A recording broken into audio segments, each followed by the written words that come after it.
En internet, en la televisión, en la radio, existen archivos que alguna vez fueron reales. Se transmitieron, se grabaron, alguien los vio, alguien los escuchó y después simplemente dejaron de existir. O al menos eso es lo que nos dijeron. Lost Media, contenido perdido, pero no olvidado. Material que desapareció sin explicación. Grabaciones que fueron eliminadas, destruidas o censuradas porque nunca debieron salir a la luz. Transmisiones interrumpidas por imágenes que nadie pudo explicar. Audios que provocaron paranoia, crisis nerviosas o algo peor. Y videos que, según algunos testimonios, cambiaron para siempre a quienes lograron encontrarlos. La mayoría de estos archivos no se perdieron por accidente, fueron borrados a propósito, por miedo, por censura o porque alguien entendió que había cosas que el público no estaba listo para ver. Pero aquí está el problema. Cuando algo desaparece sin explicación, deja un vacío, y ese vacío se llena de rumores, teorías, obsesión y a veces de horror. Esta no es una historia sobre nostalgia, es una historia sobre lo prohibido, sobre lo que fue borrado por una razón y sobre los fragmentos de oscuridad que aún sobreviven, esperando ser encontrados. Serafines, prepárense, pónganse cómodos, suban el volumen, apaguen la luz, porque están a punto de descubrir todo sobre cómo, cuándo, dónde y qué pasó sobre el lado oscuro de los Lost Media, parte 1. Bienvenidos a Solo Dios sabe.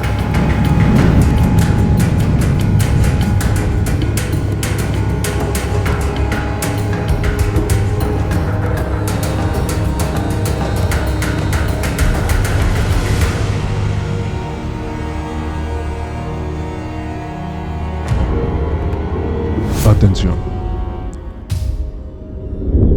El siguiente video contiene material audiovisual no apto para todo público. Todo el contenido mostrado es meramente por entretenimiento. Se recomienda discreción.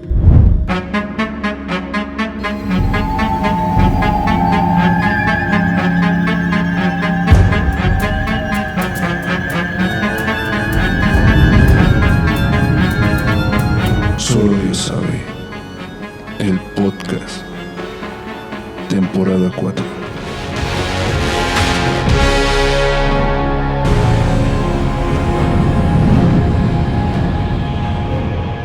Buenas noches, serafines. Han vuelto a cruzar la puerta. La oscuridad nos llama. Abran sus mentes y déjense arrastrar por los misterios más profundos de nuestra realidad. Junto a nosotros, como siempre, nuestro cómplice, Güero Orozco. Amigo, ¿cómo estás? Brandon, serafines, muy buenas noches a todos. La verdad me encuentro muy contento por el tema que vamos a tocar el día de hoy. Sí. Es un tema que me encanta, todo este tema de misticismo, de misterio, de Lost Media, como lo decimos aquí. Y estoy muy contento por empezar ya este capítulo. Sé que también a todos los serafines les va a encantar. Perfecto, pues sin más dilación vamos a comenzar con este capítulo número 24 de nuestra cuarta temporada, donde hablaremos del material perdido, o mejor conocido como Lost Media. Así es. Este término ha sido bastante polémico en los últimos 20 años, y es que el avance de la tecnología, así como el alcance que tienen las personas sobre esta, han permitido la creación y divulgación de un gran contenido. Contenido que no siempre, como lo vamos a ver en este caso, es sano. Claro. Y que además puede ser prohibido verlo e incluso ilegal.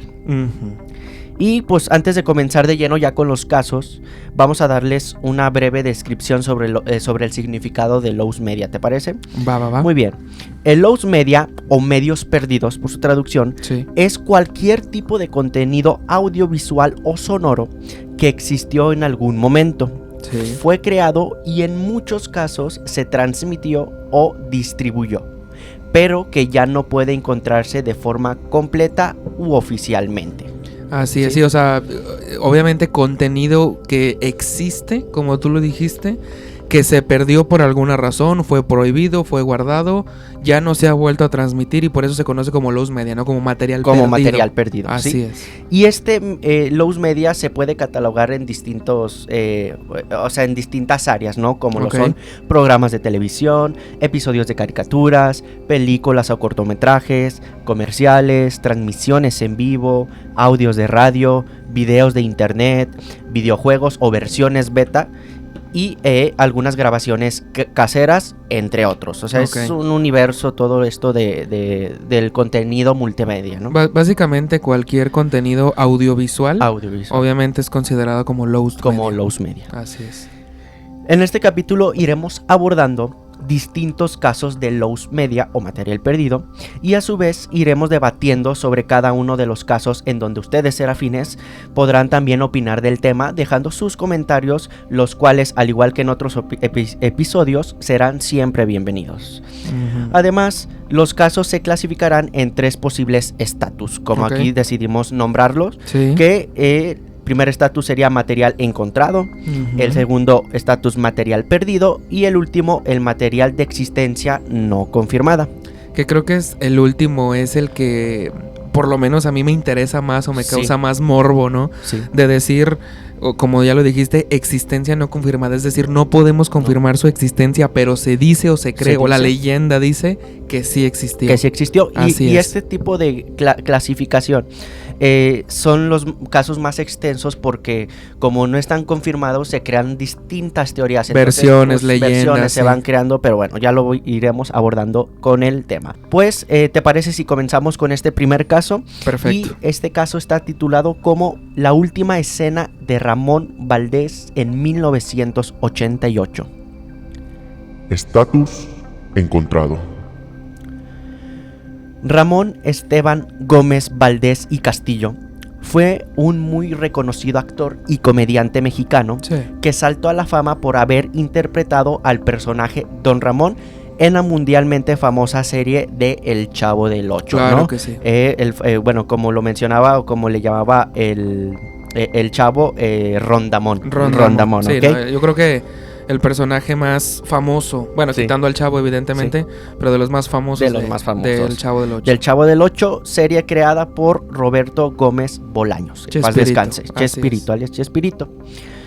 Tras trabajar 10 años en el programa, Ramón Valdés renunció en el año de 1979 debido a que consideró injusto el despido de Carlos Villagrán, quien interpretaba a Kiko, con Q, en la serie del Chavo del Ocho. Gracias por esa aclaración. Sí. En 1987, Ramón volvió a la televisión en el show A que Kiko.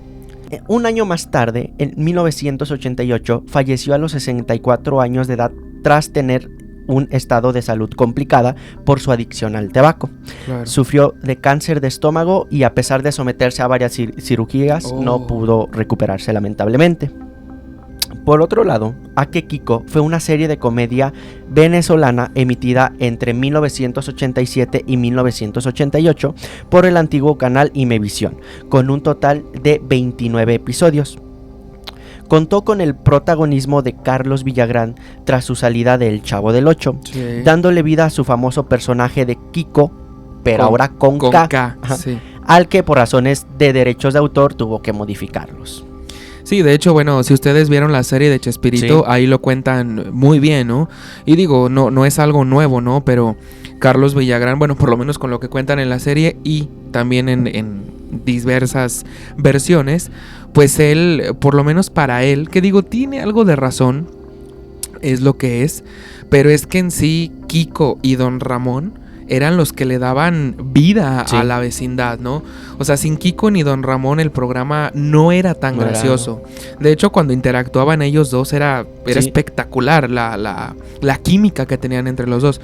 Entonces lo que pasa es que a Kiko se le sube el ego, no la fama, y él piensa que pues sin Kiko no va a ser el Chavo. Y bueno, no tiene razón, porque bueno, se llama el Chavo del 8, no el Kiko del 14, ¿no? Exacto. Entonces él se le sube y pues bueno, empiezan a ver el éxito del Chavo y bueno, en la serie de Chespirito, él llega y habla con Chespirito y le dice, ¿sabes qué? Me están ofreciendo un trabajo en Venezuela, en Sudamérica, y pues me van a pagar muchísimo más que aquí. Y de hecho Chespirito ahí le dice, ok, vete sin problema, pero el personaje es mío. Sí. Y ahí es donde empieza el debate de que Carlos Villagrán argumenta de que él le dio vida al personaje de Kiko, que él hizo muchos modismos, ¿no? Mucha actuación, le dio caracterización al personaje, que de hecho, por lo que él dice, él le dio como la varita, ¿no? De ponerle el traje de marinero. Sí. Él fue el que dijo que le pusiera la idea. Entonces, bueno, obviamente el personaje era de Chespirito, porque él lo escribía, los diálogos, pero la vida de Kiko, como lo conocemos, pues se la dio Carlos Villagrán. Y como Carlos y Ramón eran pues muy compas, muy amigos, por eso pues se va uno y se va el otro. Y se va el otro, Así sí. es. Que incluso ahí Roberto Gómez Bolaños le había dado ahí la oportunidad a Carlos Villagrán de interpretar a Kiko, pero que nada más en los créditos pues le diera ¿cómo no? La autoría. La autoría, los derechos de que, y pues, o sea, Carlos pues no lo aceptó y pues ya se fue. Y bueno, pues sabemos cómo terminó la historia, ¿no? Sí. A que Kiko, ¿cuántos fueron? 29, o sea, 20. creo que el chavo tiene, ¿cuántos? Como 90 y tantos capítulos, creo que más, o 100 y tantos. La verdad desconozco el dato. Y pues bueno, ahí está la prueba. O sea, hoy en día recordamos al chavo, y de hecho lo seguimos viendo en televisión. Y pues el otro programa pues no despegó como tenía que despegar. Pero bueno, 30 años más tarde, en el 2018, el programa A que Kiko volvió a ganar notoriedad debido a que Carlos Villagrán relató en una entrevista que la última escena que Ramón Valdés grabó en su vida ocurrió en ese programa. Sí. Siendo un hecho curioso que el acto predijo, entre comillas, su muerte, ocurrida meses después. Uh-huh. Dicha escena pertenecía a un episodio que no se encontraba disponible. Ok, no estaba disponible. No estaba disponible para el 2018. Ah, cabrón. Carlos Villagrán relató en una entrevista cuál fue la última escena que grabó con su colega Ramón Valdés, que específicamente es el episodio 12 de la serie de Kiko, y titulado como Duelo en el Panteón, ¿sí? Uh-huh. Y Carlos Villagrán en esa entrevista relató lo siguiente: Kiko y otros se retaban para visitar un panteón, para ver quién tenía más valor en la noche. Don Ramón lo sabe y va a buscar a Kiko. Entra don Ramón al panteón con un efecto de bruma. Entra, se pierde en la bruma. Esa fue su última escena: entrar a un panteón y desaparecer. Y un año después se muere. Como podemos escuchar, pues sí fue algo pues que tristemente fue, muchos lo consideran como una predicción, pero bueno, quizás fue una triste coincidencia, ¿no? Muy triste coincidencia. Sí. Pero bueno, al año siguiente, el 2 de diciembre del 2019, el sitio brasileño Fórum Único Chespirito logró recuperar el episodio. Este sería subido a su canal oficial de YouTube como FuchTube, mostrando así la última y premonitoria escena que Ramón Valdés hizo para su vida artística.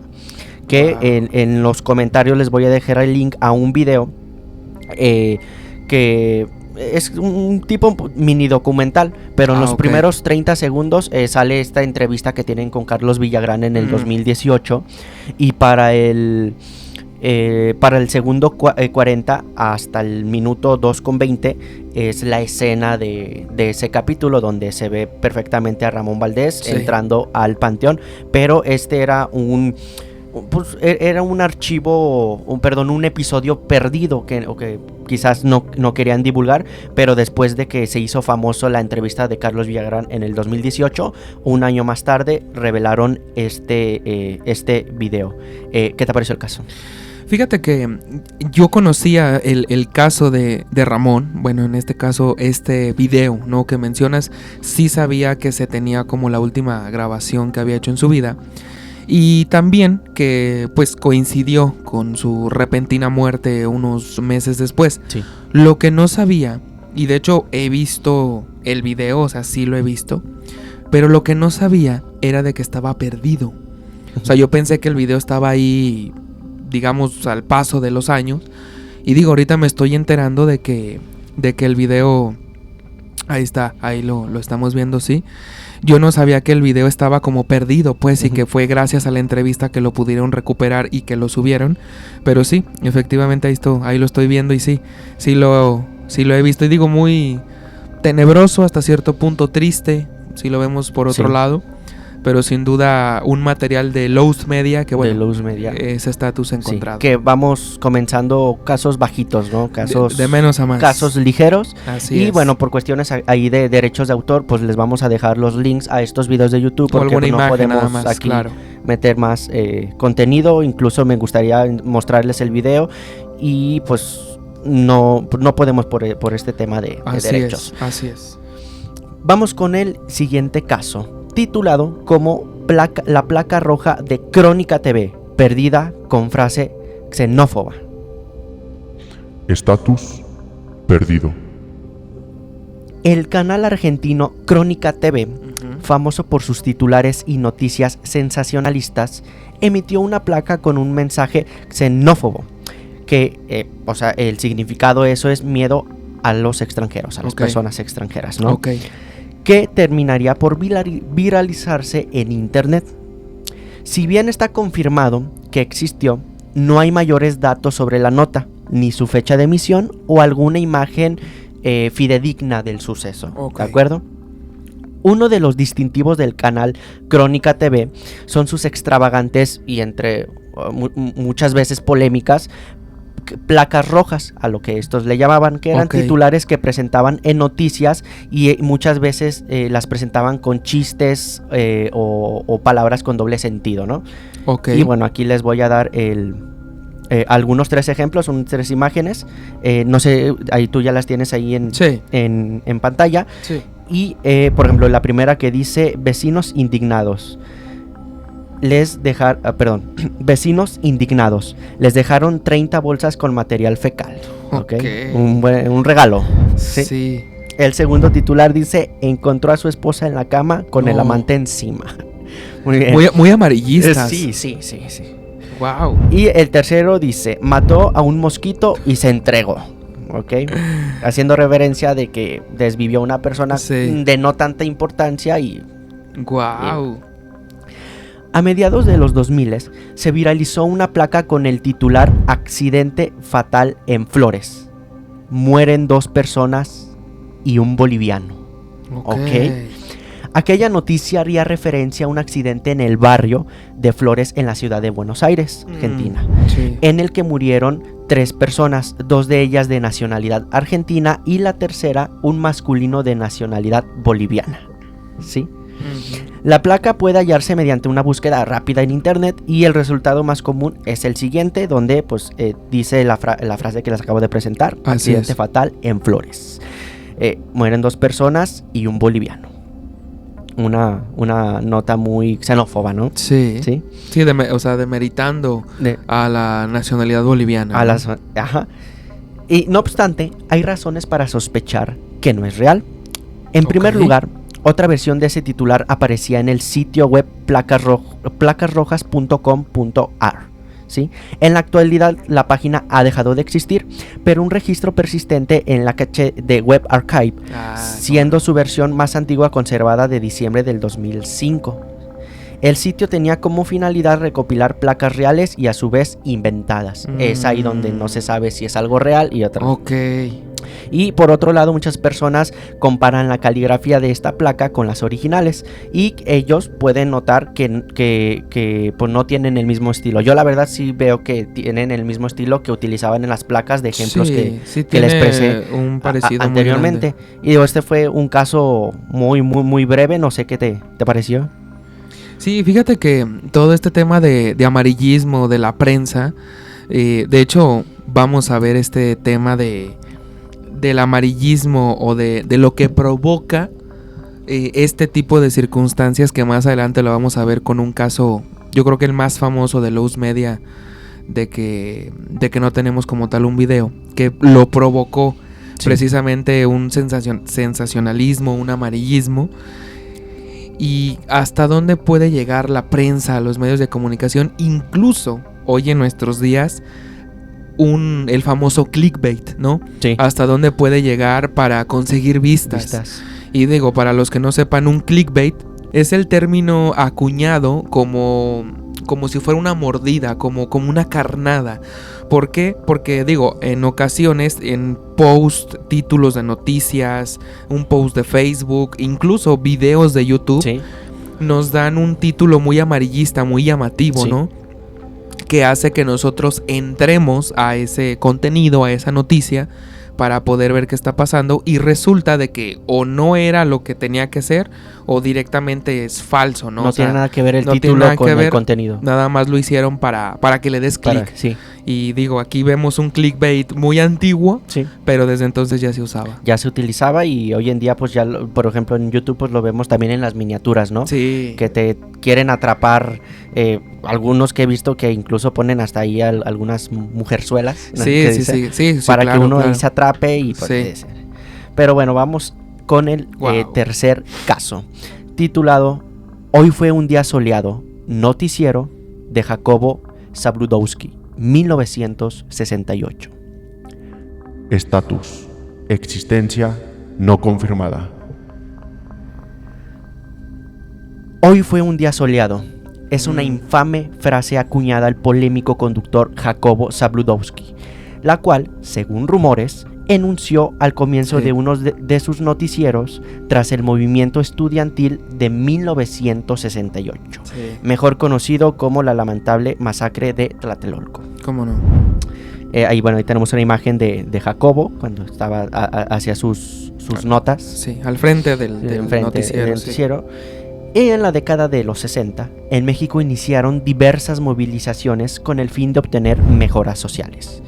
La más recordada fue el movimiento estudiantil de 1968, liderada no solo por estudiantes, sino también por profesores, trabajadores, amas de casa, etc. Ujú. De hecho, todo gran parte de este tema lo hablé en el capítulo 4 de la segunda temporada, titulado La Guerra Sucia en México. Muy bueno. Un capítulo que es más de cultura general, De historia, ¿verdad? Así es. Pero que, bueno, la verdad, yo también cuando estuve investigando todo esto, que de hecho desconocía que había como tal Claro. una guerra sucia, nos damos cuenta que vivimos en un país con muchos antecedentes. Muchos problemas, Sí, mucha sí, corrupción. Y digo, la palabra guerra sucia, o sea, Sí. lo describe literalmente. Sí. O sea, es una época Sí. no sucia literalmente de suciedad, de poca higiene, Ujú. sino de las cosas que se veían. Y bueno, en ese capítulo vienen muchísimos casos. Uno es Muy bueno, de sí. Tlatelolco, pero hay varios casos como los vuelos de la muerte, las desapariciones Así es. forzadas, el caso de Rosendo Sí. Radilla. Es un caso de mucha historia, pero que les recomiendo que vayan a verlo. Pero bueno, ese mismo año, en 1968, la Ciudad de México sería la sede de los Juegos Olímpicos de 1968, México obviamente. 68, sí. Por lo que el gobierno de ese entonces quería mantener una imagen de estabilidad para el Claro. extranjero. Claro. ¿Sí? Durante las manifestaciones del 2 de octubre, el gobierno de Díaz Ordaz mandó al Sí. ejército a atacar y atrapar a los estudiantes para posteriormente tenerlos como presos políticos. Muchas de estas personas desaparecieron o fueron torturadas en los días siguientes. Ujú. El número total de víctimas sigue siendo desconocido, al igual que la identidad de muchos de los desaparecidos. Tristemente. Así es. Una leyenda urbana más famosa en la historia de la televisión mexicana, y aquí retomando los capítulos que nos trajiste de Misterios de la Televisión Mexicana, también muy buenos. Los Sí. recomiendo. Ya llevamos 2 partes de Dos ese partes, capítulo. sí. Pero bueno, esta leyenda cuenta que durante uno de sus noticieros posteriores al suceso, el 2 de octubre de 1968, el polémico conductor y periodista Jacobo Zabludowski inició su programa diciendo la frase "Hoy fue un día soleado", posiblemente en un intento de minimizar lo ocurrido o como ejemplo del control que el gobierno tenía sobre la Totalmente. televisión y los Totalmente. medios de comunicación en general. Es desconocido en cuál noticieros en específico se mencionó, aunque es probable que lo haya dicho en el noticiero vespertino transmitido a partir de las 6:45 p.m. En 1968 en el Canal 4. Y cabe resaltar que los sucesos de Tlatelolco comenzaron alrededor de las 6 de la tarde, ¿sí?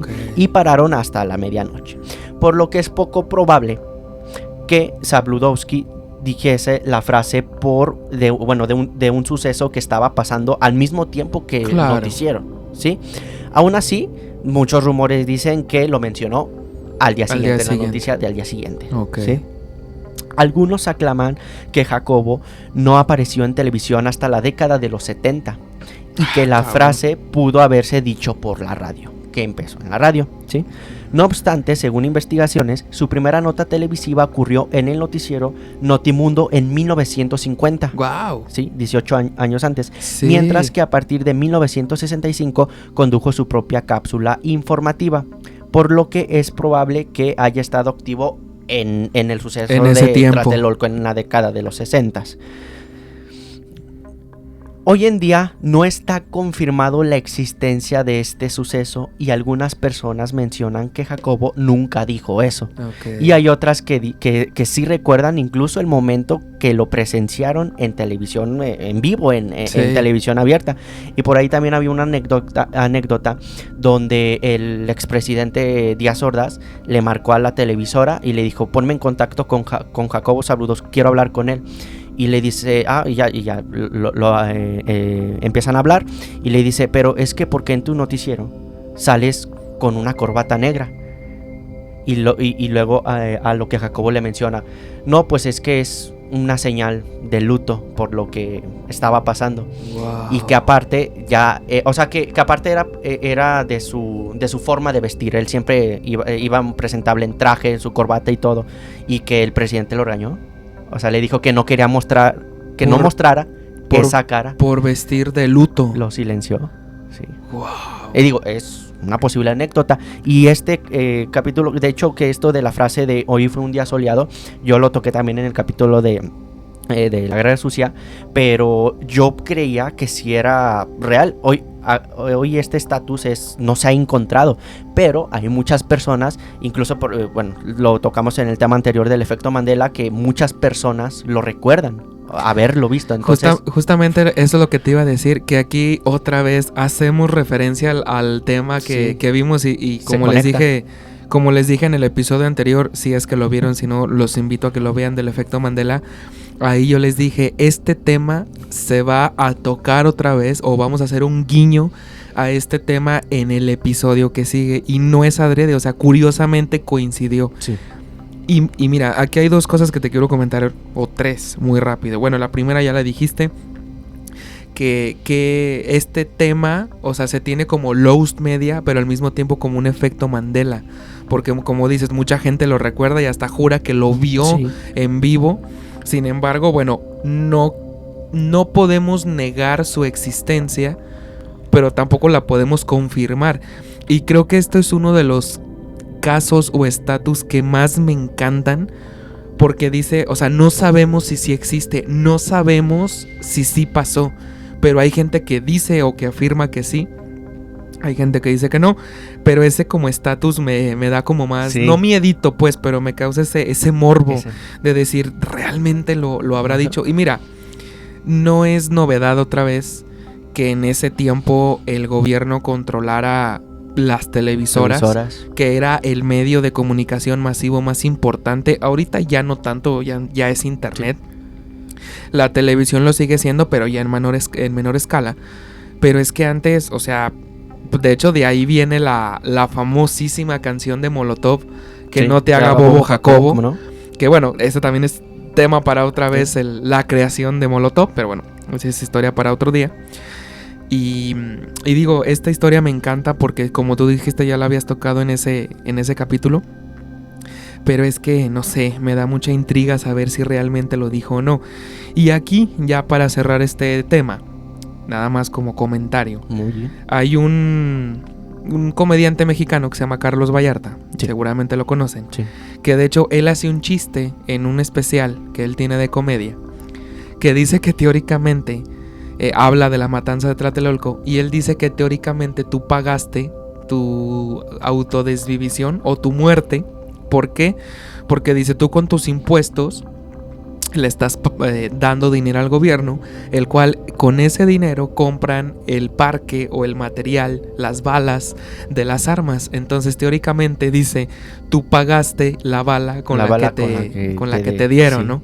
Digo, es un chiste pues que tiene Carlos Vallarta, pero digo, ahorita me acordé, pero obviamente es una tragedia, pero este tema de que Jacobo haya dicho eso, y bueno, la anécdota que contaste al final cerró perfecto, entonces puede ser que sí lo haya dicho. Sí, ese caso la verdad que a pesar de lamentable tuvo mucha intervención política. De hecho hay una película que se llama, si no me equivoco, Rojo Amanecer, que es relacionado a los sucesos de Tlatelolco, donde el protagonista pertenece como que a ese movimiento estudiantil y pues él ve todo, pero o sea, se hizo entre comillas viral porque salieron dos versiones, una versión ligerita y la otra versión con censura y la otra versión sin censurar, que incluso incluyeron imágenes reales de lo que pasó.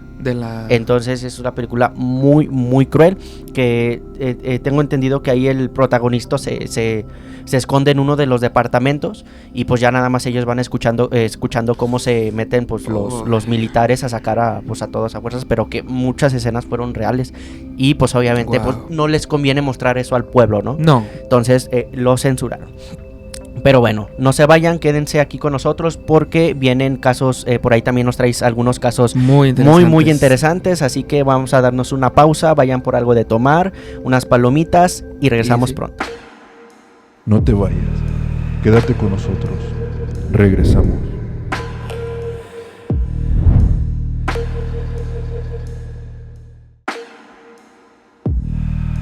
Aún falta mucho por descubrir, continuamos. Bien, serafines, ya estamos aquí de vuelta y vamos a seguir con estos casos de Lowe's Media, que otra vez quiero hacer mención. Si viste el capítulo anterior del efecto Mandela, en una parte dije que iba a tocar o iba a regresar este tema, porque como dije en ese episodio, este guión que estamos viendo ahorita se hizo antes del guión del efecto Mandela. Y cuando estuve investigando del efecto Mandela, curiosamente salió este caso. Muy bien. Entonces se combinaron hermoso los dos casos. Y estoy hablando del caso de Ricky Martin y la mermelada. Estatus nunca existió. Que ahí ya podemos hacer referencia un poquito al efecto Mandela. Sí. ¿Qué pasó en este caso? Imagínate, es de noche del viernes 5 de febrero de 1999. En España, millones de familias estaban sentadas frente al televisor porque iba a empezar su programa favorito, que se llamaba Sorpresa, Sorpresa. Que seguramente si tú nos estás viendo de España, que si lo haces deja un comentario, este programa era muy muy visto y muy importante en España, que de hecho estuve investigando y también se transmitía en México y en algunas partes de Latinoamérica vía cable, es decir, vía televisión de paga.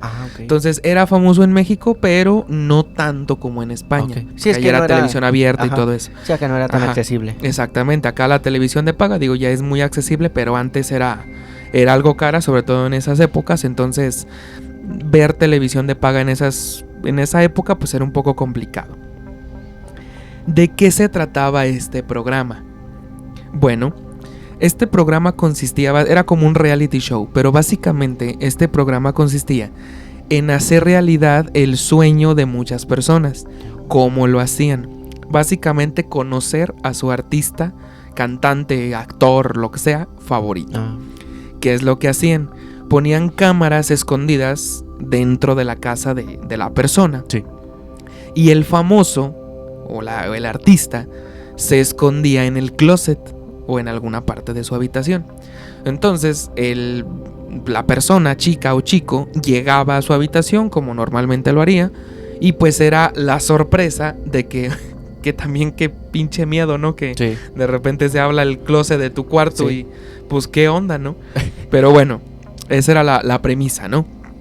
Que tú estabas en tu habitación sin saber absolutamente nada. Cámaras ocultas. Y en eso pues abren la puerta del armario de tu closet o de alguna otra parte y salía el famoso a abrazarte, Sí. a decirte sorpresa, ¿no? Y como repito, era un programa muy visto en España, muy importante. ¿Qué es lo que pasa aquí? Aquí es donde ya entramos con el Lowe's Media. Entonces, el cantante Ricky Martin, porque esa noche el invitado era Ricky Martin, entonces él tenía que ser el encargado de dar la sorpresa. Sí. El cantante supuestamente se encontraba escondido en el closet de la habitación de una fan adolescente para darle la sorpresa cuando ella viniera a la habitación. Sin embargo, lo que ocurriría después se convertiría en el mayor virus mental de la historia antes de que existieran las redes sociales. Esta historia es muy buena. Escuchen. Esto comenzó así. A la mañana siguiente de que pasó todo esto, ahorita les digo qué pasó, sí. pero a la mañana siguiente se empezó a hablar de este tema enormemente. Muchísimo se empezó a hablar. Básicamente se hizo viral, Sí. que antes no existía esa palabra, pero se hizo viral. ¿Qué fue lo que pasó? Se dice que mientras las cámaras ocultas transmitían en vivo, porque todo era en vivo, Sí. no era grabado, todo era en vivo, Ricky Martin estaba dentro del closet, las cámaras estaban grabando, incluyendo él traía una cámara para ver como la perspectiva desde el closet. Que no por eso Ricky Martin salió del closet, esa es otra cosa. Sí. Pero bueno, ¿qué fue lo que pasó? Las cámaras estaban transmitiendo en vivo. De repente, la joven entra en su cuarto, normalmente. Pero, en lugar de que Ricky Martin saliera y le diera la sorpresa, se esperó un poco más. Dijo, a ver, vamos a ver qué onda, ¿no? ¿Qué está haciendo? Será de más emoción. Hacerla más de emoción. Y entonces, la chica llama a su perro, a su mascota. Sí. La llama, el perro entra a la habitación. Y acto seguido, la chica toma un tarro de mermelada. Que muchos, ojo, efecto Mandela, unos dicen que fue mermelada, otros que fue Nutella y otros que fue paté. Paté, Como el sí. jamón endiablado Sí. que le decimos, bueno. Pero la versión oficial, bueno, la que se cuenta más es que era mermelada. Ella toma un tarro de mermelada, se la unta en sus partes Wow. íntimas y el perro empieza a lamer Sí. la zona, pues comiéndose la mermelada. Producto, sí. Y pues ella empieza a sentir placer. Todo esto mientras estaba en vivo en televisión nacional e internacional y con Ricky Martin en el closet. Oh. De hecho, decían que la perspectiva que tenía Ricky Martin, pues él estaba viendo y decía, ¿y ahora qué? ¿Qué hago? ¿Salgo o no salgo? ¿Qué onda? Y hasta decían que la cara de la conductora Concha Velasco, que los que vieron el programa sabrán de quién estoy hablando, la cara de Concha Velasco que estaba en el set no sabía ni qué hacer ni cómo reaccionar, porque todo eso se estaba viendo en vivo. Después, la leyenda asegura que el programa cortaron Sí. inmediatamente y la emisión nunca se repitió. Eso es lo que teóricamente pasó en vivo y millones de personas lo vieron. Wow. Para el sábado 6 de febrero, un día después, este hecho, este chisme, por decirlo de alguna manera, ya estaba en las calles de Madrid. El domingo ya hablaban de ellos en comidas familiares en toda España. Sí. Para el lunes, la historia ya había cruzado el Atlántico y llegado a México. Y ojo, recuerden que esto era muchísimo antes de internet y de redes sociales. O sea, hubiera sido redes sociales y se viraliza en 2 segundos. En este caso, bueno, tardó en llegar, pero llegó muy rápido. Básicamente en un par de días llegó hasta México y Latinoamérica. Lo más inquietante de todo esto es que miles de personas aseguraban, casi como decimos en México, con la mano en el fuego o meto las manos al fuego, a que ellos mismos juran haberlo visto en vivo. De hecho, decían recordar el color de la pijama de la niña o de la chica, la marca de la mermelada y la cara de asco, Sí. más que de asco, siento que de impresión, Sí. del cantante. Y la presión llegó a tal grado y el rumor llegó a tal grado que hasta la Fiscalía de Menores de España tuvo que intervenir y le pidió a los estudios de Antena Sí. 3, que era donde se transmitió el programa, las cintas, Sí.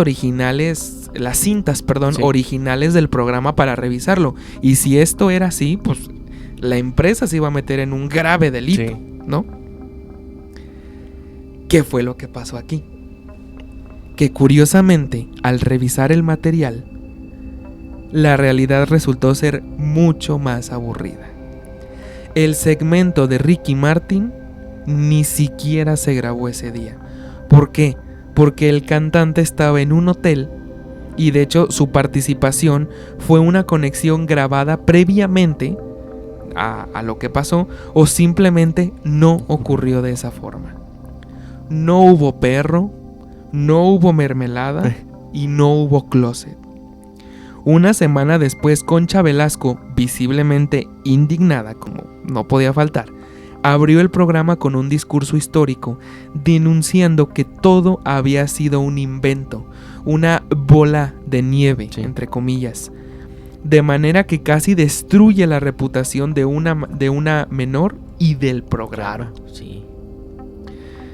Aunque se rastreó, bueno, ahorita vamos a platicar un poquito de eso, pero imagínate, o sea, son cosas bien extrañas que pasan en nuestro mundo, que hubo gente que afirmó Sí. que vio en vivo la transmisión y que vio todo esto. Y mira, esto a lo mejor en México no es tan famoso, pero en España o en aquel lado es famosísima esta anécdota. De hecho, otra vez, cuando estaba investigando lo del efecto Mandela, vi un par de videos, muchas publicaciones, muchas páginas de internet, y ellos lo mencionan como el rey del efecto Mandela ya. Porque esto, bueno, fue un virus, como dice, hay un virus mental en España. Imagínate que eso hubiera pasado ¿Qué hubiera en vivo. pasado? Y repito, hubo gente que afirma y jura que lo vio. Sí. Pero la realidad es que ese video, esa transmisión, ese programa no existe. No existe. O por lo menos en nuestra realidad. En ¿no? nuestra realidad. Ahora, entonces, si ustedes se preguntarán, bueno, si no existió, ¿de dónde lo sacaron? Claro, sí, Como sí. Kane del Cove. Oh, ok, Pero bueno, ese es buenísimo, tema para... sí. Bueno, ya fue tema del capítulo anterior. ¿De dónde sacaron esto? ¿O por qué se originó? Bueno, pues después de algunas investigaciones se pudo rastrear una llamada anónima a un programa de radio nocturno que se llamaba... O bueno, que no recuerdo el nombre del programa, pero ese capítulo fue muy especial porque el capítulo, bueno, no el capítulo, el programa de ese día lo titularon como El caso de la mermelada. Y ahí te va. Este caso de la mermelada quedó para siempre como el ejemplo perfecto de que una memoria falsa colectiva puede suceder. Un lost media, como se llama este episodio. Un lost media que la gente busca desesperadamente, pero que nunca existió, porque fue creado por la imaginación de una sociedad que por primera vez experimentó el poder aterrador de una noticia falsa viral. Y de hecho en internet lo nombran o se tiene como la primer fake news. Sí. Así es como internet le puso. El origen técnico de este caos, como ya había dicho, se registra o se tiene de una llamada telefónica a un programa de radio nocturno, que sí se llamaba Hablar por Hablar. En este tipo de espacios, la gente solía llamar para contar confesiones íntimas o anécdotas extrañas. Y se cree que un oyente llamó para relatar la historia de la mermelada y el perro como si fuera un chiste o una leyenda urbana que había oído en su universidad. Sin embargo, Debido al tono tan serio que lo contó en el programa y pues a la falta de contexto porque nomás mencionó eso, otros oyentes lo tomaron como una noticia real que acababa de suceder. Y la chispa saltó de la radio a las escuelas y a las oficinas el lunes por la mañana. Y para cuando los medios intentaron desmentirlo, el rumor ya era más grande que la realidad. Sí. Además, existe una teoría sobre el efecto desplazamiento. Se dice que en estos mismos días ocurrió un incidente real, pero mucho menos escabroso en otro programa, y la mente del público mezcló ambos eventos utilizando la figura de Ricky Martin, que era la celebridad más mencionada en ese momento, era el que estaba en su top. Sí. Y para darle una cara más famosa al escándalo, obviamente si decimos Ricky Martin, pues va a pegar más que cualquier otra persona. Desconocida, sí. Exactamente. Entonces podemos decir que fue La Tormenta Perfecta, un programa de alto rating, una estrella mundial y un tabú sexual tan impactante que nadie podía dejar de compartirlo, convirtiéndose en el primer gran virus informativo que demostró que una mentira bien contada puede volverse una verdad indiscutible para todo un país. Y este efecto de desplazamiento, que es como se le conoce a este fenómeno, lo vimos en el capítulo pasado, cuando hablamos del efecto Mandela del video del beisbolista, sí, que muchos recuerdan a una periodista blanca de pelo rubio y que la realidad es una persona afrodescendiente. Sí. Y ahí lo platicamos, de hecho, lo explicamos. Y es porque existe otro video donde de hecho ni siquiera es de béisbol, es un campo de fútbol y está una periodista de pelo rubio, de color, bueno, de piel blanca, y a ella sí le pega un balón en la cabeza. Entonces nuestro cerebro juntó por alguna razón esas dos realidades y formó una sola que es errónea. Y aquí lo volvemos a ver, sí, el famoso efecto de desplazamiento. ¿Qué opinas? Wow, ese caso no lo conocía, la verdad, y más o menos bueno, cuando ibas ahí por ahí avanzando sobre el tema, dije, ya sé por dónde va a tirar esto, ¿no? Cámaras ocultas, una persona que piensa que está sola.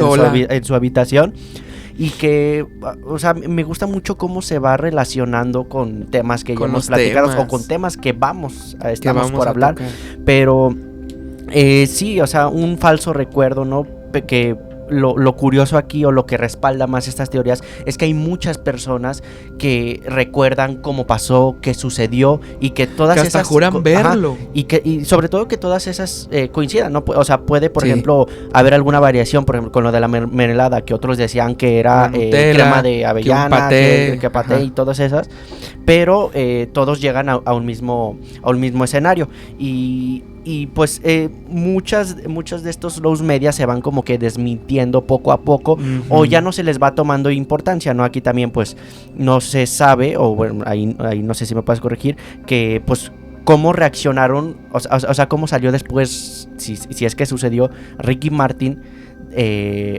O sea, obviamente me imagino que se esperó a que terminara la chava y se fuera, o qué hicieron, o cómo quedaron con esa relación con, pues, no víctima, pero sí con la pues a la que le estaban haciendo este programa, ¿no? La que era la no sospechosa, ¿cómo se le dice? La invitada, no sé. Sí, la que la víctima, no sé, ajá, sí. No, pues es que, o sea, realmente es que no hubo ni siquiera grabaciones.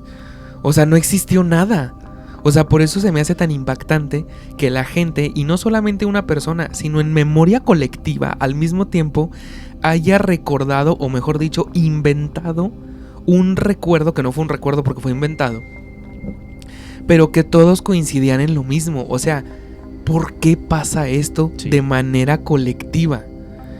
Eso es bien impresionante, bien raro, muy extraño, sí, pero se tiene como uno de los lows media, que no es lows media porque nunca existió, sí, pero también un efecto Mandela muy poderoso. Que bueno, este caso entró en la categoría de existencia no confirmada, entonces es algo que también estamos tocando en este tema, ¿no? Así es. Pero bueno, pasemos al siguiente caso, que es lo titulamos como el audio de la muerte de Timothy Treadwell en 2003. Estatus perdido. El 5 de octubre del 2003, el entusiasta de los osos Timothy Treadwell y su novia Amy Huguenot fueron asesinados y comidos por un oso grizzly mientras acampaban en el Parque Nacional Katami. Posteriormente, se encontraron 6 minutos de audio grabado durante el ataque en la cámara de video de la pareja, pero que tenía la tapa todavía puesta, ¿no? Entonces solo sobre el lente, captó el audio, ¿sí? Y ningún fragmento se ha revelado al público. Ok. Timothy Treadwell había pasado los últimos 13 veranos viviendo con los osos en el Parque Nacional Katmai y documentando más de 100 horas de metraje durante dicho periodo, alcanzando la fama unos años antes de su trágica muerte.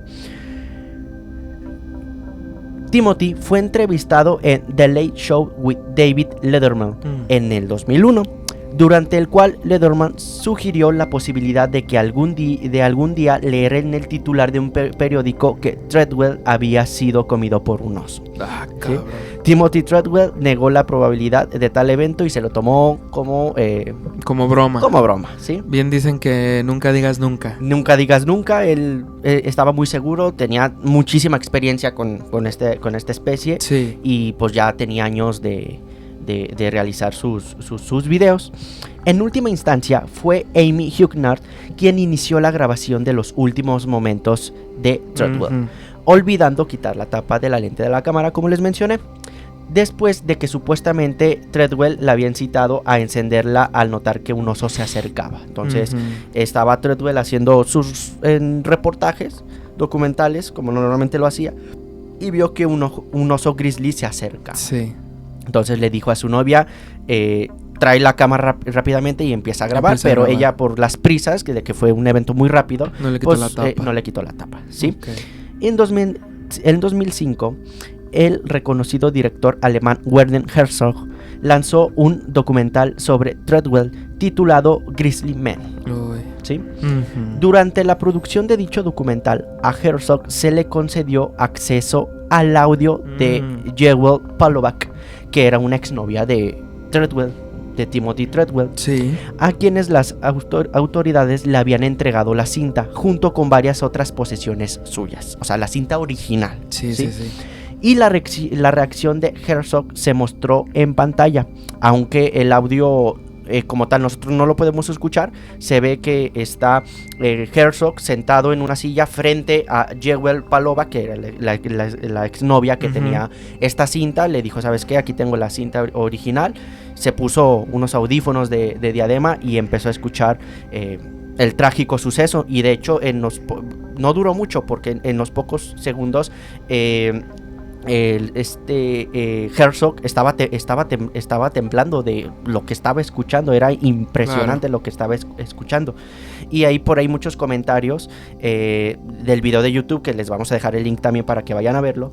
Pues mencionaban que si Werner Herzog estaba temblando era porque las cosas estaban muy muy mal, porque él era también un director muy reconocido y que que trataba muy bien todo este tema de los documentales, ¿no? Wow. Principalmente los de estas especies. Wow.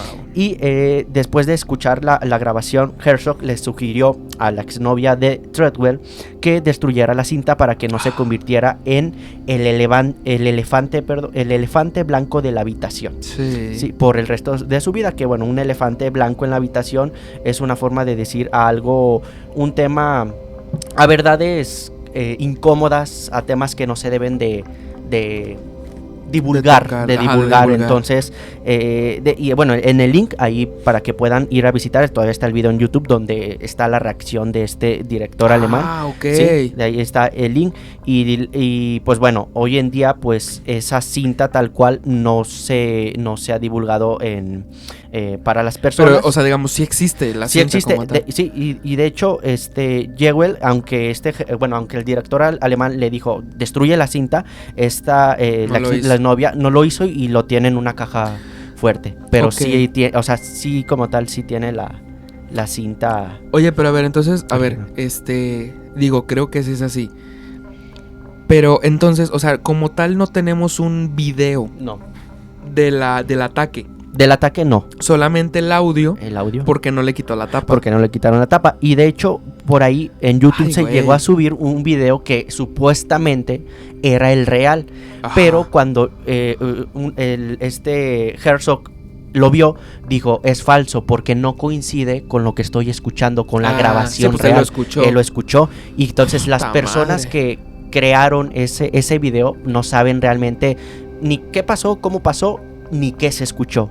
Solo dos personas lo saben, que es el director alemán y la exnovia de... Bueno, no, la exnovia ni siquiera ha tenido el valor y que bueno, de de escucharlo. Oye, pero a ver, corrígeme si estoy mal. Según yo, hay un video en YouTube donde muestran un fragmento del audio, donde lo ataca.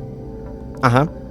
Pero entonces, ¿por qué dices que solamente pocas personas lo han escuchado? O sea, ¿completo o qué?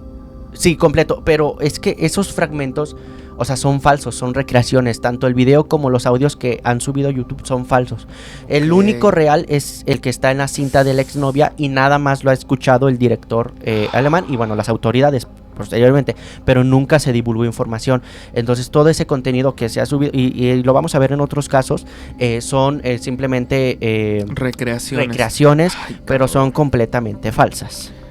Y bueno, les dejamos el video y también una imagen de Timothy Treadwell en uno de sus documentales. De hecho, esta imagen muchos la tomaban como que era la imagen del suceso. Video. Ay, Ajá. ¿no? Y no, Yo también pensé que era del suceso. Uno de sus tantos documentales que realizaba. Y esta imagen la llegaron a clasificar en imágenes captadas antes de la tragedia. Pero, ¿qué te parece este caso? No, es que de verdad, digo, no quiero imaginar lo que este hombre escuchó del ataque de un oso, güey. Sí. O sea, te hace pedazos. Me imagino que, bueno, los lamentos, los gritos de este hombre. No, qué fuerte, de verdad. Sí, conocía la historia, pero según yo, fíjate, pensaba que, de hecho, esa imagen era del video original. De hecho, yo no sabía o no recordaba que el video es solamente audio. Yo pensé que el video existía como tal, o sea, la grabación, pero que nada más nos dejaban escuchar el audio para no ver las imágenes, pero no. Sí. Fíjate, por algo pasó. Sí. Si no tuviéramos ese video. Ahí. Sí. Muy, muy fuerte. Y bueno, vamos a continuar con otro caso titulado como el suicidio de Alan García en el 2019. Estatus perdido.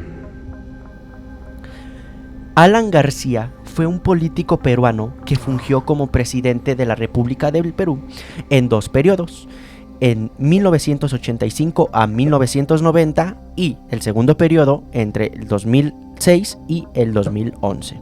5 años de periodo. Okay. El 17 de abril del 2019, García se quitó la vida al momento de evitar de ser detenido por las autoridades policiales. El video del momento en que se autodesvive, así como el material audiovisual relacionado con el hecho, no se encontraban disponibles públicamente. ¿Sí? Ok. El expresidente Alan García habría sido detenido en el marco de una investigación por presuntos delitos de corrupción. Qué raro. ¿Sí?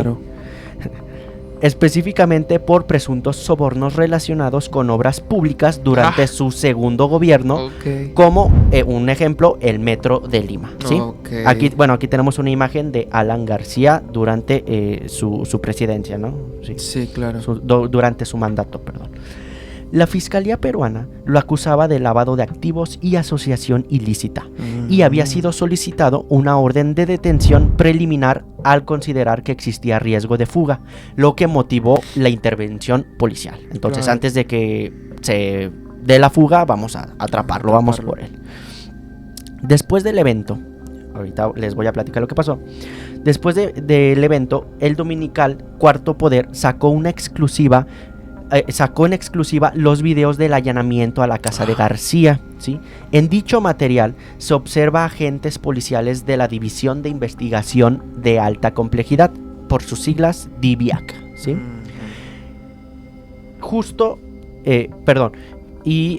Se ve también al fiscal Henry Amenábar, como ellos lo pronuncian, tocando el intercomunicador, ¿no? O sea, dando la orden de entrar a la propiedad.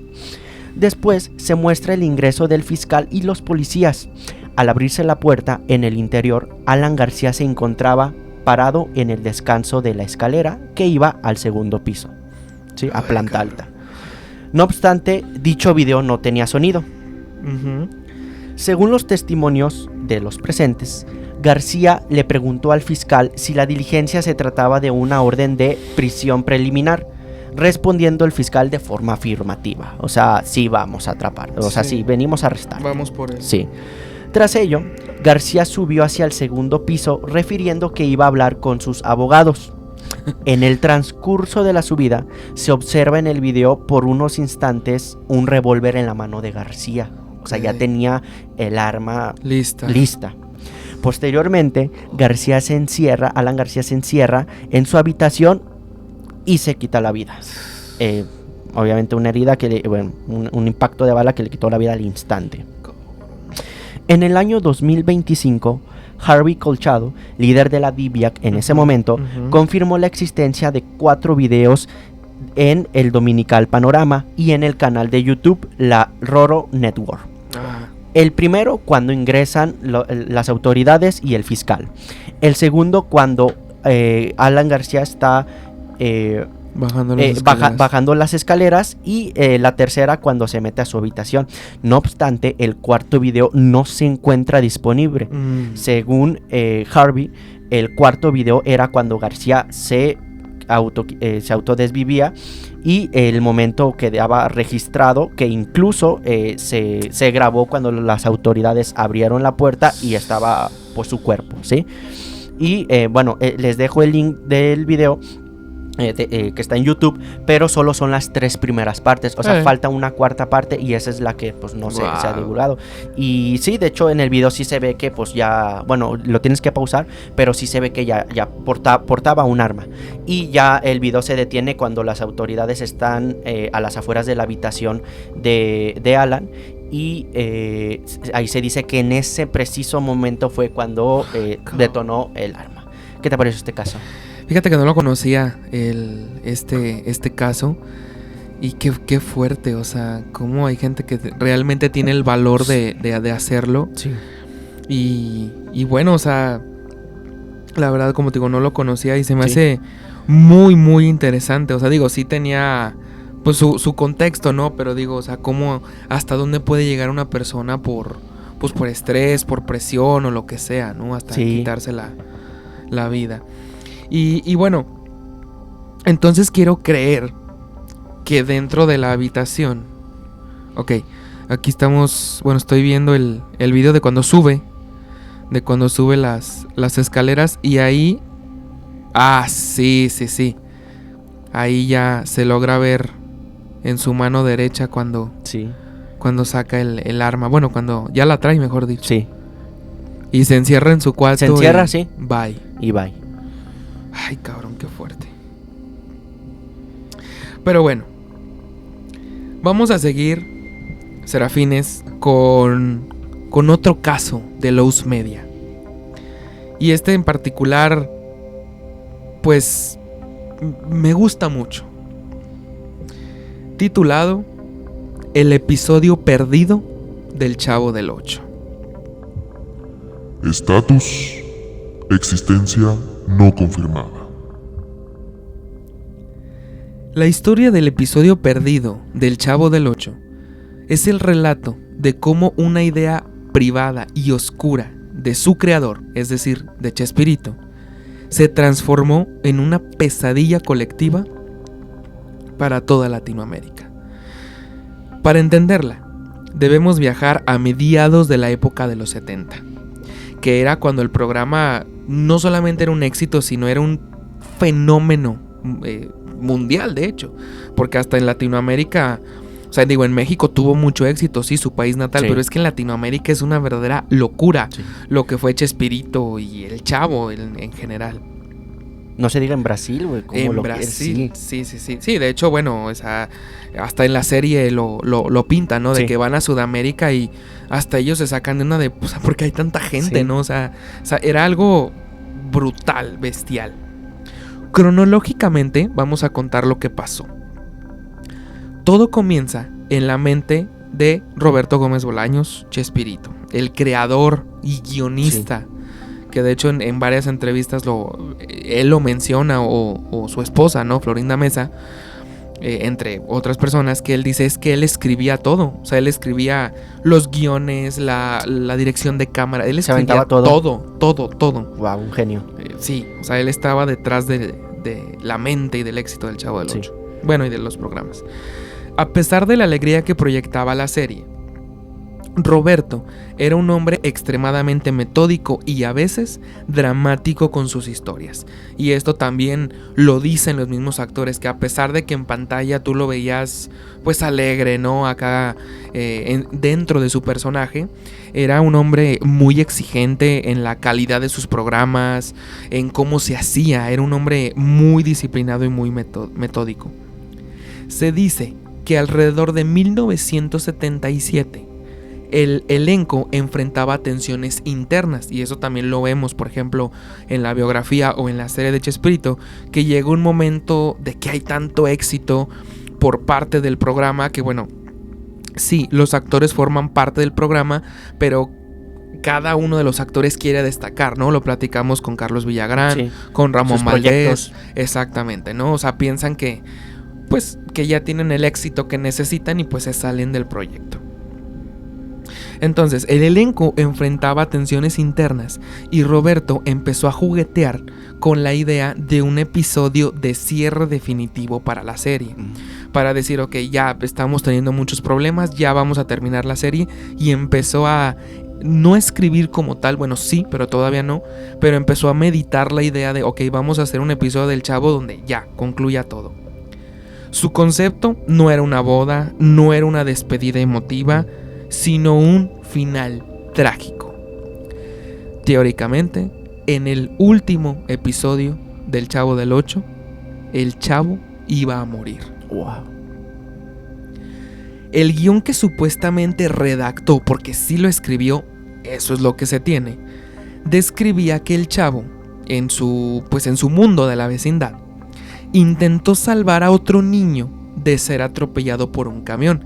De hecho, ya ves que existen varios, pero un episodio que se llama Los Atropellados, sí. Donde, bueno, pues atropellan a Don Ramón y, bueno, pues está con el yeso, ¿no? Yeso. Y, bueno, empiezan a pasar un par de cosas y después los niños quieren imitar a Don Ramón, ¿no? Entonces, el Chavo quiso ayudar al niño y, bueno, lamentablemente, pues muere en el acto, dejando a Don Ramón, a la Chilindrina y a Kiko llorando sobre su cuerpo inerte en el pavimento. Eso es lo que Roberto Gómez Bolaños teóricamente había escrito.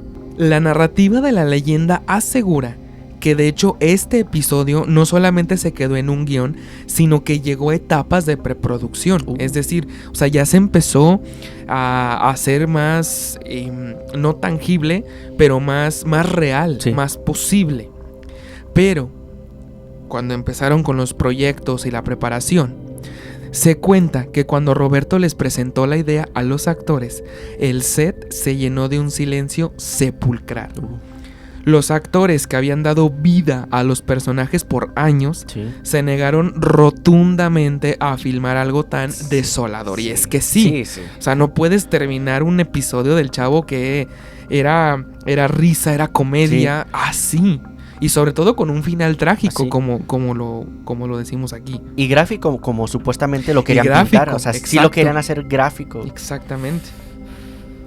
La leyenda más extrema dice que incluso sí se llegó a grabar algunas escenas de prueba, pero que el ambiente era tan lúgubre y los gritos de la Chilindrina eran tan reales que la grabación se detuvo. De hecho, bueno, también se cuenta por ahí que lo estaban grabando o por lo menos escenas de prueba y los actores dijeron, perdón, pero no puedo, o sea, creo que no es una buena idea. Fue entonces cuando la hija de Roberto Gómez Bolaños, quien era psicóloga, intervino. Ella le advirtió a su padre que el impacto, y es que sí tiene toda la razón, el impacto de ver morir al ídolo máximo de los niños en pantalla causaría una ola de depresión y trauma infantil sin precedentes en el continente. Sí. Y es que sí, o sea, ves morir no a tu héroe como tal, pero a tu personaje favorito. Y ahora, teóricamente, el chavo pues era un niño de 8 años. Sí. Y verlo fallecer Sí. de esa manera era una escena muy No era fuerte. contenido apto para ver. Ajá, exactamente. Ella le advirtió que bueno, obviamente que iba a pasar todo esto. Roberto escuchó.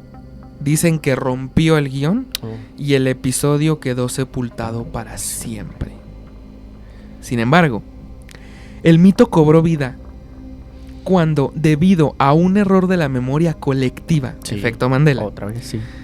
y la falta de archivos digitales en los años 80, lo que alimentó el fuego fue un sketch real de 1974.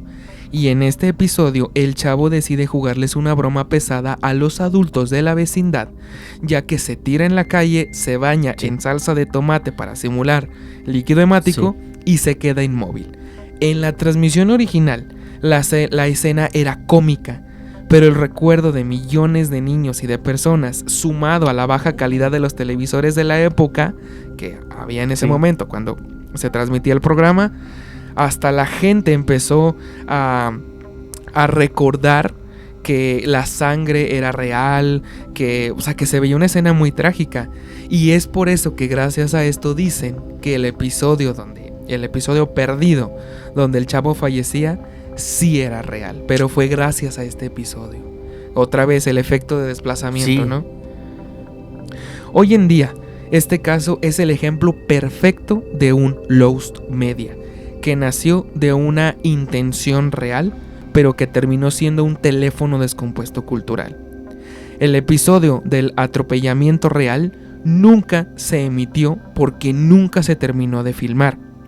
Pero el miedo de saber que estuvimos a solo un guión de ver morir a nuestro héroe infantil es lo que mantiene viva esta leyenda. Cada vez que alguien encuentra una cinta vieja de Televisa sin etiqueta, una parte de ellos teme que contenga esos minutos donde el Chavo del 8 se despide del mundo para siempre. ¿Qué te pareció? Fíjate que ya había escuchado muy general de este, pues sí, como capítulo perdido, que incluso se llegaron a hacer como creepypastas, ¿no? Sí, sí. La verdad me gusta mucho cómo se va relacionando todos los temas, ¿no? Empezamos con el efecto Mandela, que ahorita nos relaciona en una parte con los lost media y también con los mensajes subliminales que los vimos, sí, y por ejemplo, aquí pues todo esto de los lost media nos va a relacionar ahora también a las creepypastas, que es otro tema que vamos a hablar. Es que todo se relaciona tan bonito, de verdad. Y luego, o sea, es un universo porque vamos también a llegar a traerles temas relacionados a los videojuegos, que muchos creepypastas también se basan en videojuegos. Y es otro tema bastante interesante. Aquí, volviendo al caso del chavo, yo sí, bueno, obviamente el capítulo original no, pero hay un capítulo donde sí juegan a los atropellados y precisamente se tira el chavo y se pone salsa de tomate simulando. Y pues sí, o sea, uno lo ve de pequeño y dices, ay, pues sí está algo peligroso. Incluso algunos papás te lo ponían como ejemplo y te decían, eso te pasa si te vas a la calle a jugar y te pueden atropellar, entonces ten cuidado.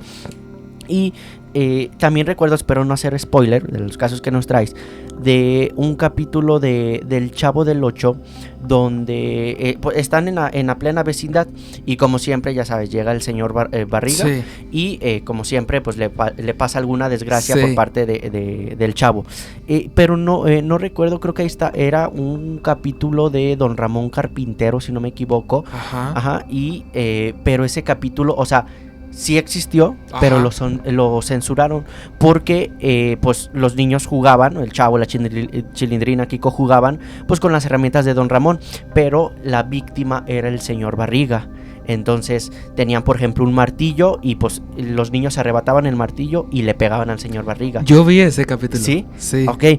Y de hecho le sale un chipotote. Exacto. Y sí se ve líquido rojo, o sea, sí le hicieron la interpretación. De hecho, o sea, fue impactante esa escena. Yo se lo vi, pero ya lo borraron, bueno, lo censuraron porque era... Por ahí debo de tener los discos ahí. Sí, y es el capítulo considerado más violento que tuvo la serie del Chavo del 8. No, es que sí, de hecho me acuerdo mucho que estaba sentado en una silla. Porque le iban a... no me acuerdo a qué. al señor Barriga. Y sí, los niños entre jugando y todo eso, se arrebatan las cosas, el martillo le pegan, le sale un chipote. Sí, pero le pegan demasiadas veces, o sí, sea, sí, es sí, mucha sí. violencia para Sí me una acuerdo, serie así, fíjate, sí me sí. acuerdo de ese episodio. Continuemos con otro caso titulado como el cortometraje con contenido para adultos de Mickey y Minnie Mouse en 1936. Estatus, existencia no confirmada. Según un rumor, en 1936, para el cumpleaños de Walt Disney, su hermano Roy organizó una fiesta sorpresa en el estudio de animación. Okay. Dos animadores, cuyas identidades son desconocidas, creyeron que sería buena idea animar un cortometraje con contenido para adultos de Mickey y Minnie Mouse para la fiesta. No. ¿Ok? Ok. Cuando la animación fue proyectada durante el evento, Walt Disney se rió sarcásticamente y elogió al par de animadores para inmediatamente despedirlos y pedirles que abandonaran el edificio. O sea, se lo tomó con humor, pero No por otra mames. parte los corrió, güey. Sí. Sí. Poco después se ordenó que las cintas fueran destruidas en su totalidad. No mames. Sí, mucha gente ha denunciado la existencia del filme, ya que la primera mención de este fue en la biografía de Walt Disney, Hollywood's Dark Prince, publicada en 1994 por Mark Elliott. El libro ha sido objeto de polémica por diversos autores e historiadores de la animación que aclaman que muchos de los datos de la biografía están exagerados, ¿ok? No inventados, sino exagerados. Exagerados. Aquí la portada de ese libro de Walt Disney, ¿no? De su biografía. Pero, o sea, sí, o sea, muchas personas no confirman que lo vieron, pero sí de que se hubo por ahí un rumor en la industria de que habían creado este contenido para adultos entre esos dos personajes. Wow. Para infantiles, dos personajes infantiles, y que se lo llevaron como regalo de cumpleaños a Walt Disney. ¿Qué te parece este caso? Me dio mucha impresión cuando dijiste que se estaba riendo, pero que luego los corrió. Sí. Wow. No, es que bueno, Walt Disney Sí, era... eso también. Sí, no. Fíjate que no conocía esta historia. Pero, bueno, como dices, dicen que el libro es muy exagerado, ¿no? Pero, híjole, que Disney, bueno, él no lo aprobó, de hecho, ¿no? Pero, sí, o sea, que lo hayan hecho, o sea, en Disney, híjole, tiene algo de, Sí. pues, de raro ahí, pero está buena, no la Sí. conocía. Muy bien, pero volveremos con más casos. ¿Escuchaste eso? No mires atrás. Regresamos.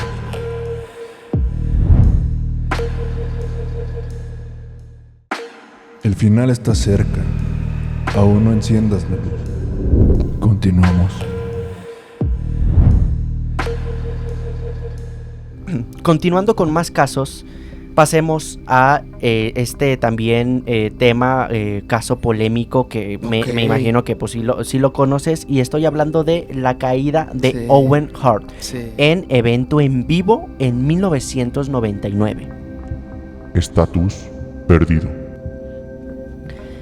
¿Qué pasó? Bueno, el 23 de mayo de 1999, durante el evento de la WWE llamado Over the Edge, el luchador Owen Hart falleció tras caer desde las vigas del estadio durante su entrada, la cual consistía en bajar desde el techo hacia la arena en un arnés. Ujú. Dicho arnés que sostenía a Owen se soltó, causando que el luchador cayera 24 pies, aproximadamente 7.3 metros de altura, hacia el ring, haciendo que su cuerpo Ujú. golpeara contra uno de los postes, lo que provocó una hemorragia interna que le causaría la muerte. Sí. El luchador fue llevado al hospital, pero ya se encontraba lamentablemente sin vida. Todas las personas del estadio y los trabajadores vieron el incidente, considerando el mayor suceso trágico sobre un cuadrilátero en vivo. Sí. Aquí, bueno, tenemos una imagen real de cuando, bueno, ya lo estaban auxiliando sobre el ring, de que pues no respondía, estaba pues noqueado, por no decir ya otra Inconsciente palabra, ya, inconsciente, sí. Se menciona que los televidentes no pudieron ver la caída, Oh. pues se mostró justo al mismo tiempo una promo anteriormente grabada de Owen Hart, hablando de su próximo combate. Ya ves que te ponen esas Sí, previas sí, sí, sí. a las luchas. Y este dato causó controversia, ya que apareció gente que afirmaba que no existía ningún video donde se mostrara la muerte de Owen. Efecto Mandela Efecto otra vez. Mandela otra vez. No obstante, las cámaras de la WWE nunca dejan de grabar a pesar de lo que esté, a pesar de que lo que esté enfocado no se muestre a televisión. Claro. Ellos siguen grabando en vivo ahí, Sí, en, sí, sí, en sí. físico. Y justamente estaban rodando en el momento del accidente. Las imágenes de la caída fatal de Hart existen en una cinta. Esto se confirmó en una columna escrita por el exlocutor de la WWE, Kevin Kelly, en mayo del 2013. Según Kelly, la cinta se encuentra en el archivo de video de la WWE en Stamford, Connecticut, con una etiqueta que dicta, y cito textualmente: nunca destruir, ver o duplicar. ¿Sí?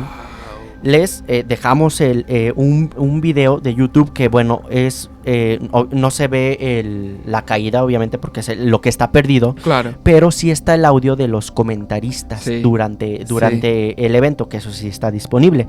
En el minuto 1, el comentarista exclama: ¡oh no!, tras ver el impacto de la caída de Owen Hart. De hecho, muchas personas dicen que se escucha el golpe en seco, golpe. ¿sí? Que otros dicen que es un efecto de la música, esa transición, de un efecto de la música de sonido. fondo que le ponen al programa. Y en el minuto 7:30 el comentarista menciona lo siguiente, y cito textualmente: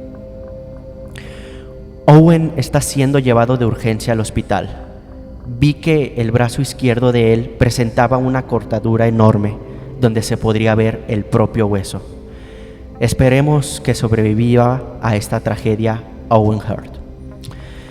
Y pues lamentablemente pues nos dimos cuenta. De hecho, en el mismo programa después confirmaron el fallecimiento de Sí. Owen Hart.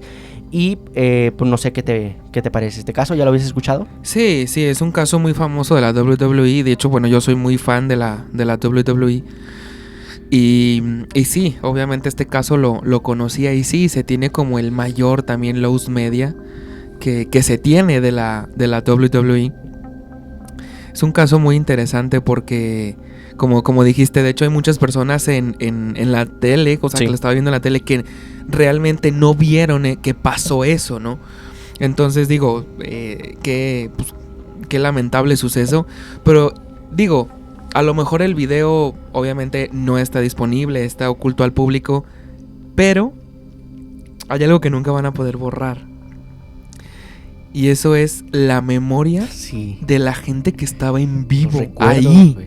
O sea, Sí. ellos lo vieron, lo escucharon totalmente en vivo. Eso jamás se les va a olvidar. Sí. Y, Qué fuerte, de verdad. y aquí es de los pocos casos donde nos damos cuenta de que sí existió. Sí, Fue en vivo, muchas personas lo vieron. Y bueno, por ejemplo, este evento del 23 de mayo del 99, del accidente de Hart, llamado Over the Edge, lo volvieron a retransmitir años después, pero todas esas partes las quitaron. quitaron y pues ya no pusieron Sí, pues nada sí. de Owen. Y de hecho, bueno, también por ahí hay un video de la misma lucha. Yo Sí. creo que de ese mismo evento. Bueno, es de ese mismo evento en vivo, pero me refiero a que tal vez sea el que tú comentas. Que de hecho se llega a ver donde las luchas posteriores a lo que pasó, Sí. en el ring hay líquido hemático.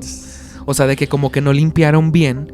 Y pues el show sigue. De hecho, como dice el famoso dicho, el show tiene que continuar, Debe ¿no? continuar, sí. Entonces se alcanzan a ver manchas ahí de eso. Y dices, ay, güey, o sea, ahí pasó. Y en qué ese impactante, porque el show continuó Sí. y las personas que estaban ahí... ¿Qué haces, güey? O sea, ¿qué haces? O sea, disfrutas del espectáculo, ya te- estás sacado de onda, qué O pedo. sea, se te arruinó tu evento, Sí. pues sí, no entretenimiento, pero tu día, o Tu por así evento, decirlo, sí, güey. sí, sí. Pero no manches, qué triste. Wow, sí, no, pero muy, muy fuerte este caso. Pasemos a otro caso que de hecho es de los más famosos cuando mencionamos lows media. este caso viene escrito ahí. escrito, ya Sí. viene incluido, ¿no? Así es. En esta parte. Y estoy hablando de el suicidio en vivo de Christine Chopbuck, Claro. 1974. Estatus perdido. Christine Chopbuck nació un 24 de agosto de 1944. Ujú. Fue una periodista estadounidense que ganó notoriedad y es recordada principalmente por su terrible acto en vivo. Sí.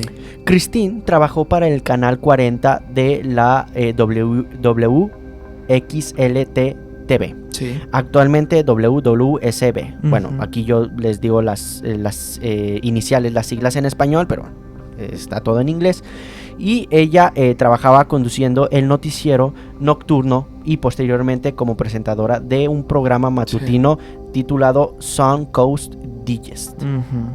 Christine padecía de depresión y Sí. tendencias suicidas, recibiendo ayuda psiquiátrica durante un tiempo. En algún punto de su vida había sufrido de una sobredosis de sustancias prohibidas, Ujú. cosa que la había afectado emocionalmente, le dejó secuelas, Marcado. sí. Sí. A pesar de que su familia conocía su estado mental, decidieron no comentarlo en su trabajo Claro. para evitar que fuese despedida. Sí. Se cree que su poca vida social habría desencadenado su depresión, ya que constantemente hacía comentarios autodespectivos sobre su escaso, su mala relación, su mala suerte en el amor, ¿no? Se autoflagelaba Se mucho, auto- ¿no? ella, Sí. sí. Aquí tenemos, una imagen de Christine, a color. En ese entonces todavía no estaba la televisión a color. Pero bueno, aquí ya con esta tecnología, pues ya nos pudieron traer una imagen a color. A color. Sí. Incluso se menciona que uno de sus compañeros declararía que Christine le había insinuado en broma lo siguiente, cito textualmente: ¿no sería algo salvaje si decidiera dispararme en vivo? What? Así tal cual se lo dijo, ¿sí? Ok. Y bueno, el 15 de julio de 1975, Christine declaró que necesitaba leer las noticias antes de que el Sun Coast Digest entrara al aire. El ¿sí? programa matutino. Sí. Esto confundió a sus compañeros, ¿sí? Sin saber lo que estaba por ocurrir, la audiencia la escuchó leer los titulares por al menos 8 minutos mientras cubría 3 notas nacionales, o sea, su día a día, su trabajo de noticiero. Al llegar a la cuarta Noticia. al titular, el carrete que mostraba las noticias se atascó, dejando que Christine mirase a la cámara con indiferencia y dijese: para continuar con la política del Canal 40 de brindarles las noticias más sangrientas y viscerales a color, ustedes están por presenciar por primera vez, un intento de suicidio. Sí. Que bueno, aquí hay a una corrección, disculpen, ya estaba la televisión a color, por lo que mencionó. Acto seguido, Christine sacó un revólver que había escondido en su bolso. Sí. Lo apuntó debajo de su oreja derecha y jaló el gatillo. Ujú. Cayendo de forma violenta por debajo del escritorio, el director técnico cambió la escena estrepitosamente a negro. La escena había sido tan cruda que varios televidentes llamaron a la televisora y a la policía para obtener respuestas, mientras que otros creían que se trataba de alguna broma de muy mal gusto, ¿sí? Sí. Y bueno, aquí una imagen de cómo era el set de grabación de este noticiero. Ahí podemos ver a Christine. Unos dicen que esta imagen es la ese día del evento, la del día del suceso, pero otros confirman que era un día tal cual, Ok. Del programa. antes de su fallecimiento.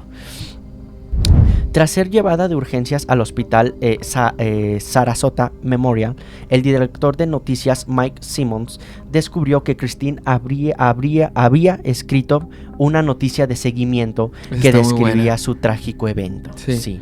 Además de una nota en la que se despedía de sus compañeros de trabajo y de sus seres amados. Tras el suceso, la familia de Christine pidió al Canal 40 evitar que el metraje fuese liberado al público. Ujú. La cinta original del video, así como una copia, fueron confiscadas por la policía de Sarasota como evidencia y posteriormente entregadas a sus familiares, ¿sí? Ellos años después declararon que destruyeron esas dichas cintas. A principios del 2021, el usuario Ataliste de YouTube adquirió una grabación aparentemente auténtica del suceso de un coleccionista privado, como él lo llamaba. El 12 de febrero de ese año, del 2021, subió un fragmento del audio momentos antes de quitarse la vida, alegando que no revelaría el metraje completo por respeto a Christine y a su familia. Y en abril de ese mismo año, Ataliste filtró el audio completo con las palabras finales de Christine y el sonido del disparo, ¿no?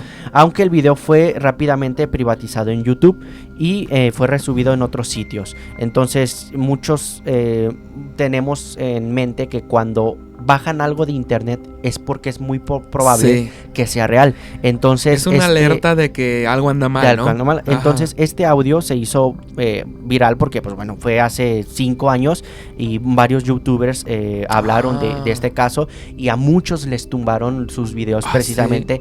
Y como decimos, era por algo, es porque probablemente es por algo. Sí era real el audio. El video, te digo, solo sus familiares y la policía lo tienen confiscado.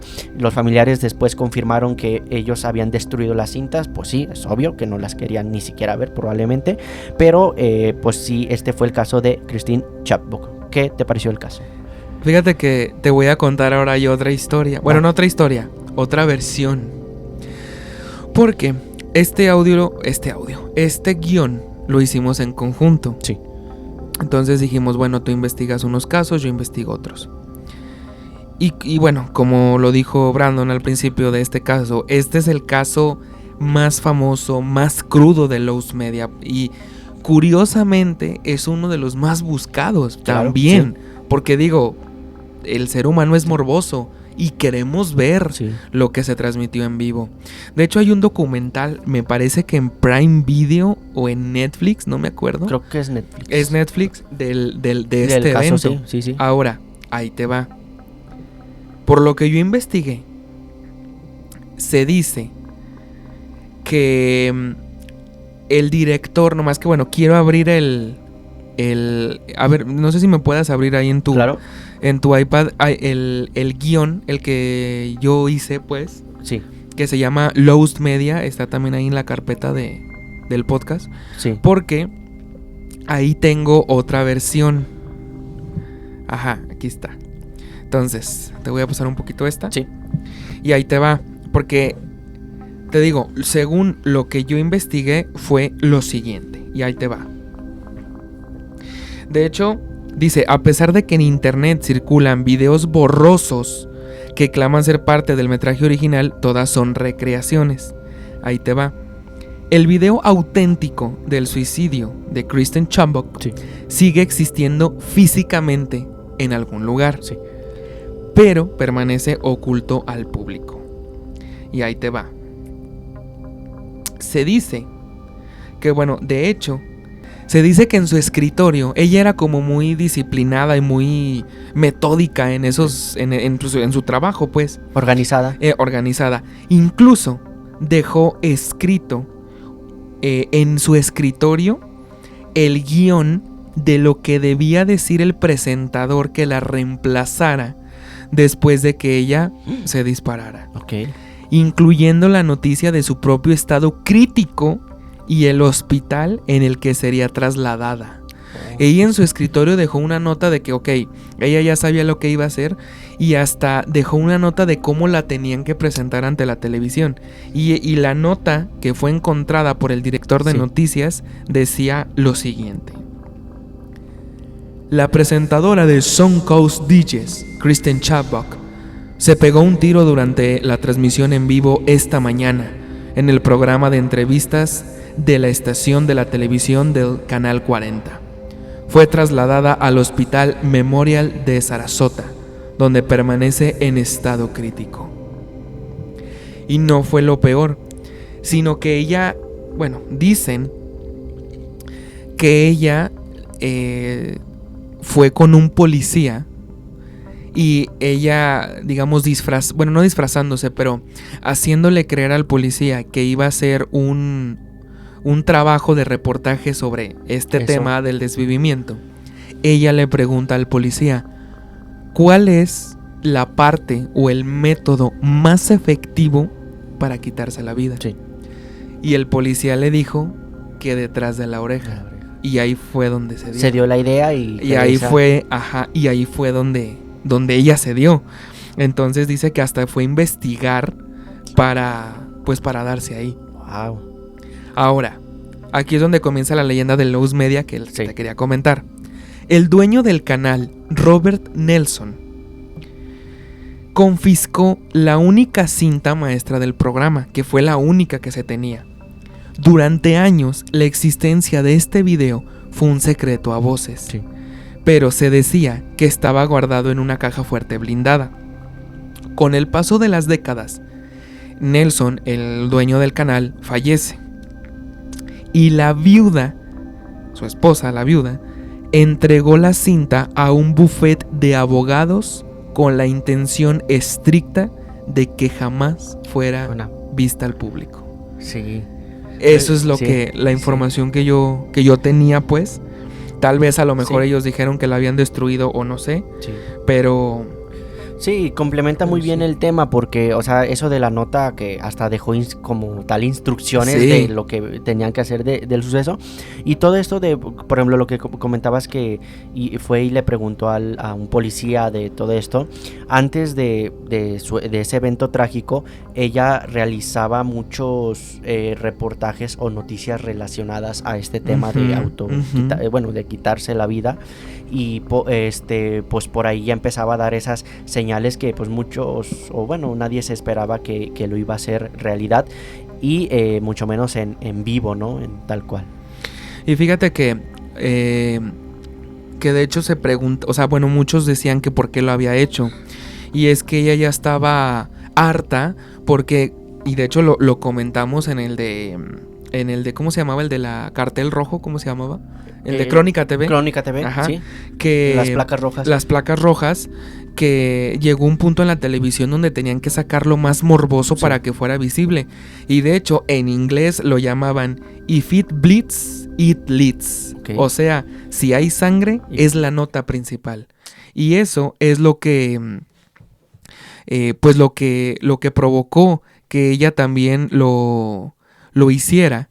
En este caso, la razón principal de por qué lo hizo era precisamente esto, que ella estaba harta de que el canal le dijera: tienes que sacar notas de esto, tienes que tener como esta este morbo también, sí, para que la gente lo vea. Además, también se dice que a nivel personal Christine sufría de una soledad profunda, sí, que además ella estaba cerca de cumplir los 30 años y que en 1974 esto se consideraba como una presión social enorme para las mujeres. Sí.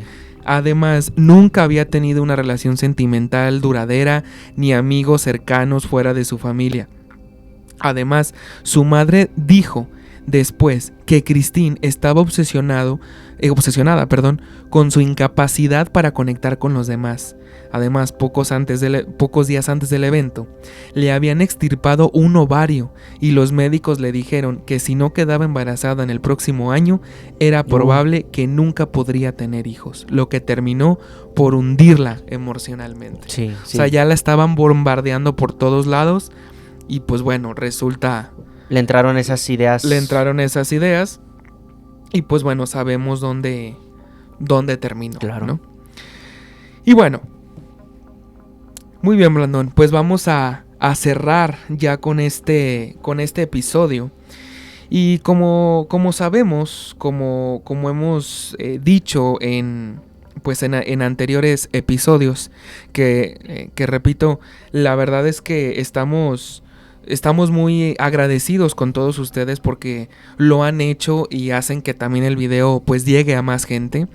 Esta es simplemente comentar una palabra clave del episodio, que si lo hacen quiere decir, nosotros nos vamos a dar cuenta que llegaron hasta este punto, sí, y que les gustó el episodio. Lo hemos hecho con profecías, lo hicimos con el cobalto, también con el de leyendas, y la verdad les fue muy bien. Entonces, la palabra clave para este episodio es mermelada. Sí. ¿Sí? Ustedes comenten mermelada y nosotros vamos a saber que llegaron hasta este punto, que nos acompañaron y que les gustó el episodio. Y también les vamos a dar corazoncito y les prometemos que les vamos a contestar. Ahora sí, casi para cerrar este capítulo, vamos a hablar acerca de otro episodio de Lost Media que se llama La boda de Don Ramón. Ah, caray. Estatus encontrado. Este episodio, o este caso, mejor dicho, de Lost Media, sí se tiene como Lost Media porque durante un tiempo estuvo, como le pasó en el caso de Ramón Valdés, estuvo perdido. Pero, de hecho, ustedes pueden ingresar a YouTube y lo pueden ver. Pero se tenía como un caso, como un episodio perdido. De hecho, se contaba por ahí la leyenda de que, de que sí existió, pero que no salió al aire. Okay. Y que luego alguien por ahí lo filtró de Televisa y que acabó en internet. La historia es un poquito menos, o más bien más aburrida. Pero se los voy a contar muy rápido. Lo curioso de este episodio es que a pesar de que sea del Chavo del Ocho, el episodio de La boda de Don Ramón se transmitió originalmente en 1981, pero no en el programa del Chavo del Ocho, sino en el programa de Chespirito. Ah, ok, sí. Recordemos que, antes de tener el Chavo del Ocho, el Chapulín Colorado, Chespirito tenía su programa llamado Chespirito, donde era una recopilación de varios sketches, varios personajes también, que dentro de ahí, porque el Chavo se terminó antes, pero después hicieron como un episodio especial en el programa de Chespirito, no en el programa del Chavo. Como dijimos, no ocurrió en la época dorada del Chavo del Ocho, que fue durante los 70, sino que fue en el otro, ¿no? Además, como ya habíamos hablado de eso, Carlos Villagrán se había salido y Ramón Valdés también, pero curiosamente para esas fechas había regresado. Entonces, pues tuvo la capacidad de grabar el episodio. Sí. La narrativa del episodio es la siguiente. Todo comienza cuando Doña Clotilde, la bruja del 71, finalmente logra su objetivo: convencer a Don Ramón de casarse con ella. Al Monchito. Al Monchito. Sabemos que durante toda la serie hubo este romanticismo no consensuado, ¿no? O no recíproco de Doña Clotilde hacia Don Ramón. Además, el episodio nos muestra los preparativos y la ceremonia en la iglesia. Vemos a Don Ramón frente al altar, vestido con un traje formal, algo que jamás habíamos visto. Bueno, en algunos episodios sí se ve de traje, pero esto jamás. Y Doña Clotilde con un vestido de novia blanco. El Chavo y la Chilindrina son los pajes de la boda, es decir, los que llevan la cola del vestido de la novia. Y esto es algo muy chistoso porque el sacerdote, el padre, es el profesor Girafales. Okay. De hecho, hay una escena muy cómica donde doña Florinda como que viene distraída con el rosario, no me acuerdo qué trae, con el lazo. Y entonces voltea y ve al profesor Girafales y hasta dice como de no, o sea, como de no es posible que sea el padre, ¿no? Pero bueno.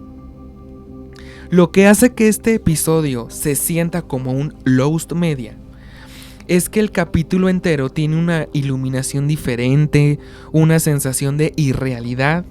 El clímax ocurre en la iglesia, donde el Chavo, fiel a su estilo de toda la vida, causa un desastre. Golpea al padre, que fue interpretado por Rubén Aguirre, el profesor Girafales, confunde el agua bendita y al final se revela que todo fue un sueño del Chavo, pero que se quedó como medio dormido en la vecindad después de que doña Clotilde le regalara un trozo de pastel. Que bueno, esto que está aquí no es cierto, o sea, no sé por qué lo describen así, porque simplemente el Chavo se estaba imaginando esa situación, porque ahí hubo un malentendido de que se iban a casar y después el Chavo se la cree, etc. Ahora, por la pregunta entonces es, ¿por qué se tiene como un Lost Media? Si repito, ustedes se pueden meter a YouTube y lo pueden ver. Y es que principalmente, que esto también es algo medio... bueno, Principalmente porque la Iglesia Católica en la época en México y en otros países de Latinoamérica se quejó. Se quejó porque prácticamente habían hecho burla de la Iglesia Católica. Primero porque hicieron un episodio de comedia dentro de una iglesia que no era una iglesia, era un set de grabación. Sí. Y segundo, porque el chavo empezó a hacer destrozos y hasta golpeó al padre, al sacerdote. Sí, que es una falta de respeto para... Es una falta de respeto ante la religión. Entonces, por eso, pues, se tiene como un los media. Aparte, bueno, ¿tú sabías de la existencia de este episodio? Sí, yo ya lo... Ok. Incluso ya lo vi también. Ah, ok. Sí. Porque, o sea, sí hay mucha gente que no lo conoce, no lo ha visto, y repito, porque no se transmitió en los 70. De hecho, no forma parte del catálogo de episodios del Chavo, sino de Chespirito. Por eso es que se tiene como un los media. Pero hoy en día, gracias a internet, el episodio se ha recuperado y se puede encontrar en YouTube. De hecho, hasta el mismo canal de Chespirito lo subió. O sea, es totalmente oficial y todo, pero se tiene como algo medio de los media. Pero bueno, vamos a terminar con un caso que la verdad cuando me lo contaste me dio, o sea, me sorprendió mucho, y también es uno de mis favoritos de los media. Y este caso yo creo que es el que probablemente dio origen a la idea de crear este capítulo. También, sí. Porque es un tema que a mí se me quedó muy grabado en unos años, en un tiempo. Y este tema son los videos crueles de las víctimas del 9/11, titulado LOL Superman. Estatus perdido. El 11 de septiembre del 2001 ocurrieron los peores ataques en la historia de los Estados Unidos. De hecho, este tema ya nos lo trajiste en la tercera temporada, tema bastante interesante, que habían muchos detalles que yo desconocía. Muy interesante el tema, los invitamos a que vayan a verlo. Pero bueno, en resumen, el impacto de ambos aviones provocó la destrucción de escaleras ubicadas en los pisos superiores de las Torres Gemelas, impidiendo el escape para cientos de personas que trabajaban allí. Ante la desesperación de la situación, muchas personas decidieron saltar para tomar su propia vida y adelantar la inevitable muerte que les esperaba. Se estima que hubo más de 200 personas fallecidas el día del atentado. Sí. No sé si por ahí tengas la cifra del capítulo que nos trajiste. No, la verdad no recuerdo la cifra. Pero bueno, fueron bastantes personas y bueno, aquí les compartimos una imagen, es real, de una persona que se aventó, iba cayendo de una de las torres que estaba ya en llamas, y pues tristemente fue un evento catastrófico, fue histórico, o sea, de hecho, bueno, está en la historia de la humanidad, pero aún así, digo, mis familiares me cuentan que era un terror en el mundo de ver eso, de lo que estaba pasando, de las personas que se aventaban de la desesperación. O sea, fue un evento terrorífico. En la humanidad. Y que incluso en muchos noticieros interrumpieron hasta programas matutinos. Pues creo que el de Broso también estaba ahí. Sí. Estaba dando una noticia y dije, espérame, algo está pasando en Nueva York. Y las interrumpieron y fueron con las imágenes, y era bien impresionante ver, digo, yo tenía 2 años, no me acuerdo, pero era bien impresionante ver cómo estaba saliendo humo de uno de los edificios más icónicos de Nueva York. Y bueno, también para complementar la famosa manera en la que se lo dijeron a Bush, que él estaba en una escuela. En un kinder o primaria, no recuerdo. En otro estado, ¿no? En otro, sí. Y se le acerca a uno de los guardias, no sé qué le diría, ¿no? Pero hoy están atacando las torres o no sé. Y Bush hizo cara como de, ok, ¿no? Y se para y se va, sí. Wow, qué impactante, pero bueno. Bueno, como resultado de la gravedad del asunto, muchas personas y grupos fotografiaron y filmaron el incidente. Sí. Aunque muchos lograron capturar imágenes de estos saltadores, muy pocos pudieron capturar el momento en que impactaban con el suelo, que es aquí donde vienen los lows media. Ok. Los rumores cuentan que en algún momento del año 2006 se subió a la red un video filmado en la base de una de las torres gemelas titulado como LOL Superman, ¿sí? Este metraje mostraría a los saltadores colisionando contra el suelo y los automóviles, resultando en uno de los videos más impactantes que cualquier otro video shock en ese momento. Sí, claro. Se cree que el video pudo haber sido alojado en YouTube cuando el sitio no tenía pues estas reglas tan estrictas como hoy en día. Sí, ¿verdad? de hecho YouTube tenía un año de haberse creado. De haber sido creado. Sí. En 2015, un usuario anónimo de 4chan contó que recordaba haber visto un video con esas características. Según relató, el video fue filmado a unos metros de las Torres Gemelas. Muchos otros usuarios aseguraron también recordar dicho video y señalando que el título era pues sumamente irrespetuoso hacia las víctimas. Sí, claro. Obviamente. El único detalle en que varios testigos coinciden es que recuerdan a los saltadores impactando contra los automóviles. Sí. Resulta curioso, ya que en la plaza no había ningún auto estacionado, pues era una zona exclusiva para peatones. ¿Sí? Una zona exclusiva para peatones. Lo cual pone a este metraje como sospechoso o incluso falso. ¿Sí? Han habido varios intentos por contactar a organizaciones serias dedicadas al suceso, como el Museo del 9/11, quien respondió negativamente a la posesión de este tipo de metraje. Incluso un usuario solicitó al FBI acceder a archivos del incidente bajo la ley de la libertad de información de Estados Unidos. No obstante, el FBI rechazó la solicitud, alegando que interferiría en asuntos policiales y señalando que ya había concluido la investigación sobre el material, ya años que habían pasado. O sea, ya carpetazo, ya ni le muevas. Carpetazo, sí. Evidentemente, el FBI posee material exclusivo relacionado con el 9/11, lo que plantea la posibilidad de que uno de los archivos sea al menos similar o sea tal cual el que se titule LOL Superman y que por ahí se filtró, lo subieron a las redes y pues bueno, lo empezaron a divulgar.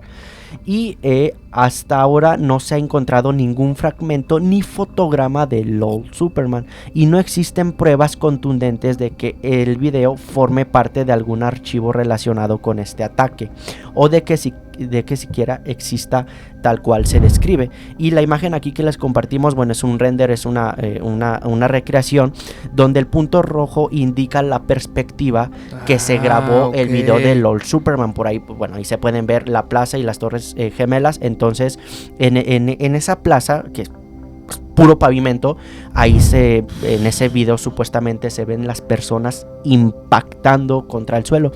Y bueno, esto no está confirmado de que exista el video. Probablemente sí, porque pues bueno, el FBI tiene todo este material y pues sí hubo muchas grabaciones ese día. Incluso traté de buscar para pasarles el link del video de la reacción de los bomberos cuando ven impactar a las personas. Entonces, y de hecho ese creo que sí te lo mostré, pero o sea, son como 4 bomberos que, o sea, nada más se los graba a ellos y ellos están viendo desde el cielo cómo caen o sea, con su mirada se ve cómo van siguiendo a las personas y cuando caen al suelo ellos de impotencia también, de no poder hacer nada, pues se quedan así wow, no puedo creer lo que estoy viendo. Y ya no encontré ese video, o sea, lo busqué ya no lo encontré, entonces señal. Es una señal, si lo bajaron, entonces sí es probable de que exista este video. Otros dicen que pues bueno, es un mito, que nada más lo crea, una leyenda que lo crearon nada más para meter más pánico. ¿Qué te pareció este caso? Este caso, desde que me lo contaste fuera de cámaras, me impactó. Sí. Porque digo, yo personalmente, y soy muy fan, bueno, se escucha mal, pero sí, de la historia de los ataques. Y como tú dijiste, ya tuvimos el episodio, sí, que digo, sin duda es un tema impresionante. Y todas las teorías conspirativas que hay detrás. Y cuando me contaste este Lowe's Media, que repito, este tipo de Lowe's Media perdido que anda por ahí, o esa cuestión de que yo lo vi o alguien lo vio y se tiene la leyenda, me causa pues esa sensación algo extraña. Y sí fue como ya dijimos, fue un evento terrible en la humanidad y vimos cosas que yo creo que nunca pensamos ver. Gente que se aventaba llamadas telefónicas que se cortaron Sí. porque la torre se cayó. Híjole, fue un tema, un evento, mejor dicho, muy, muy lamentable. Y bueno, este particular en este video, bueno, que tú mencionas, o sea, ¿tú no lo viste o sí? No. Ah, ok.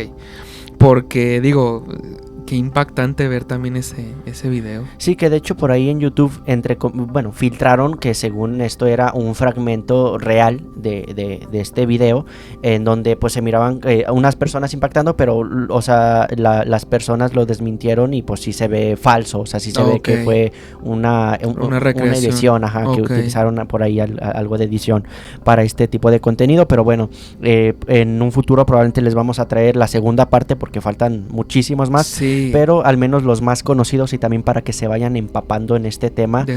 Ya hablamos estos casos, pues vamos a en un futuro hablar de mensajes subliminales, de más contenido luz media, secretos oscuros de los videojuegos. También vienen temas muy buenos, impresionantes. Verdad, sí. Así que bueno, recordándoles otra vez que si llegaron a este punto del video, pongan en los comentarios mermelada, la palabra clave, y ahí vamos a saber. Les prometemos que les vamos a dar su corazoncito y les vamos a responder mandándoles saludos. Sí, y bueno, también de manera rápida, pues que nos sigan en todas las redes sociales, en los canales de difusión. Por aquí también les van a aparecer unos códigos QR para que también únicamente los escaneen y los manden directo, o los links están en la descripción. Si nos quieren apoyar de otra manera, se pueden hacer miembros del canal, en la cual desde el primer nivel pueden acceder a los episodios totalmente sin anuncios. Claro. Entonces se los pueden aventar de corridito. También ya tenemos nuestro Patreon, por si también nos quieren ir a apoyar allá. De verdad se los agradeceremos bastante, porque hacer este tipo de contenido nos gusta mucho, pues, y obviamente todo esto es para ustedes. Entonces, pues ahora sí, a despedirnos. Y ya saben que pues cualquier comentario es también bien recibido, sí. déjenlo ahí sobre alguna otra teoría, porque también tenemos ahí la sección de testigos donde platicamos muchas historias que nos comparten. Así o es. Incluso de algún caso que nos recomiendan, hablen de tal persona, de tal, ya hemos respondido a esas peticiones y hemos traído los casos. Pero bueno, serafines, sin más por el momento, nos retiramos. Pero no con certezas, sino con más preguntas. Recordando que inevitablemente solo Dios sabe. Soy Brandon Martínez. Soy Güero Orozco. Nos vemos pronto. Gracias por escucharnos hasta el final. Buenas noches.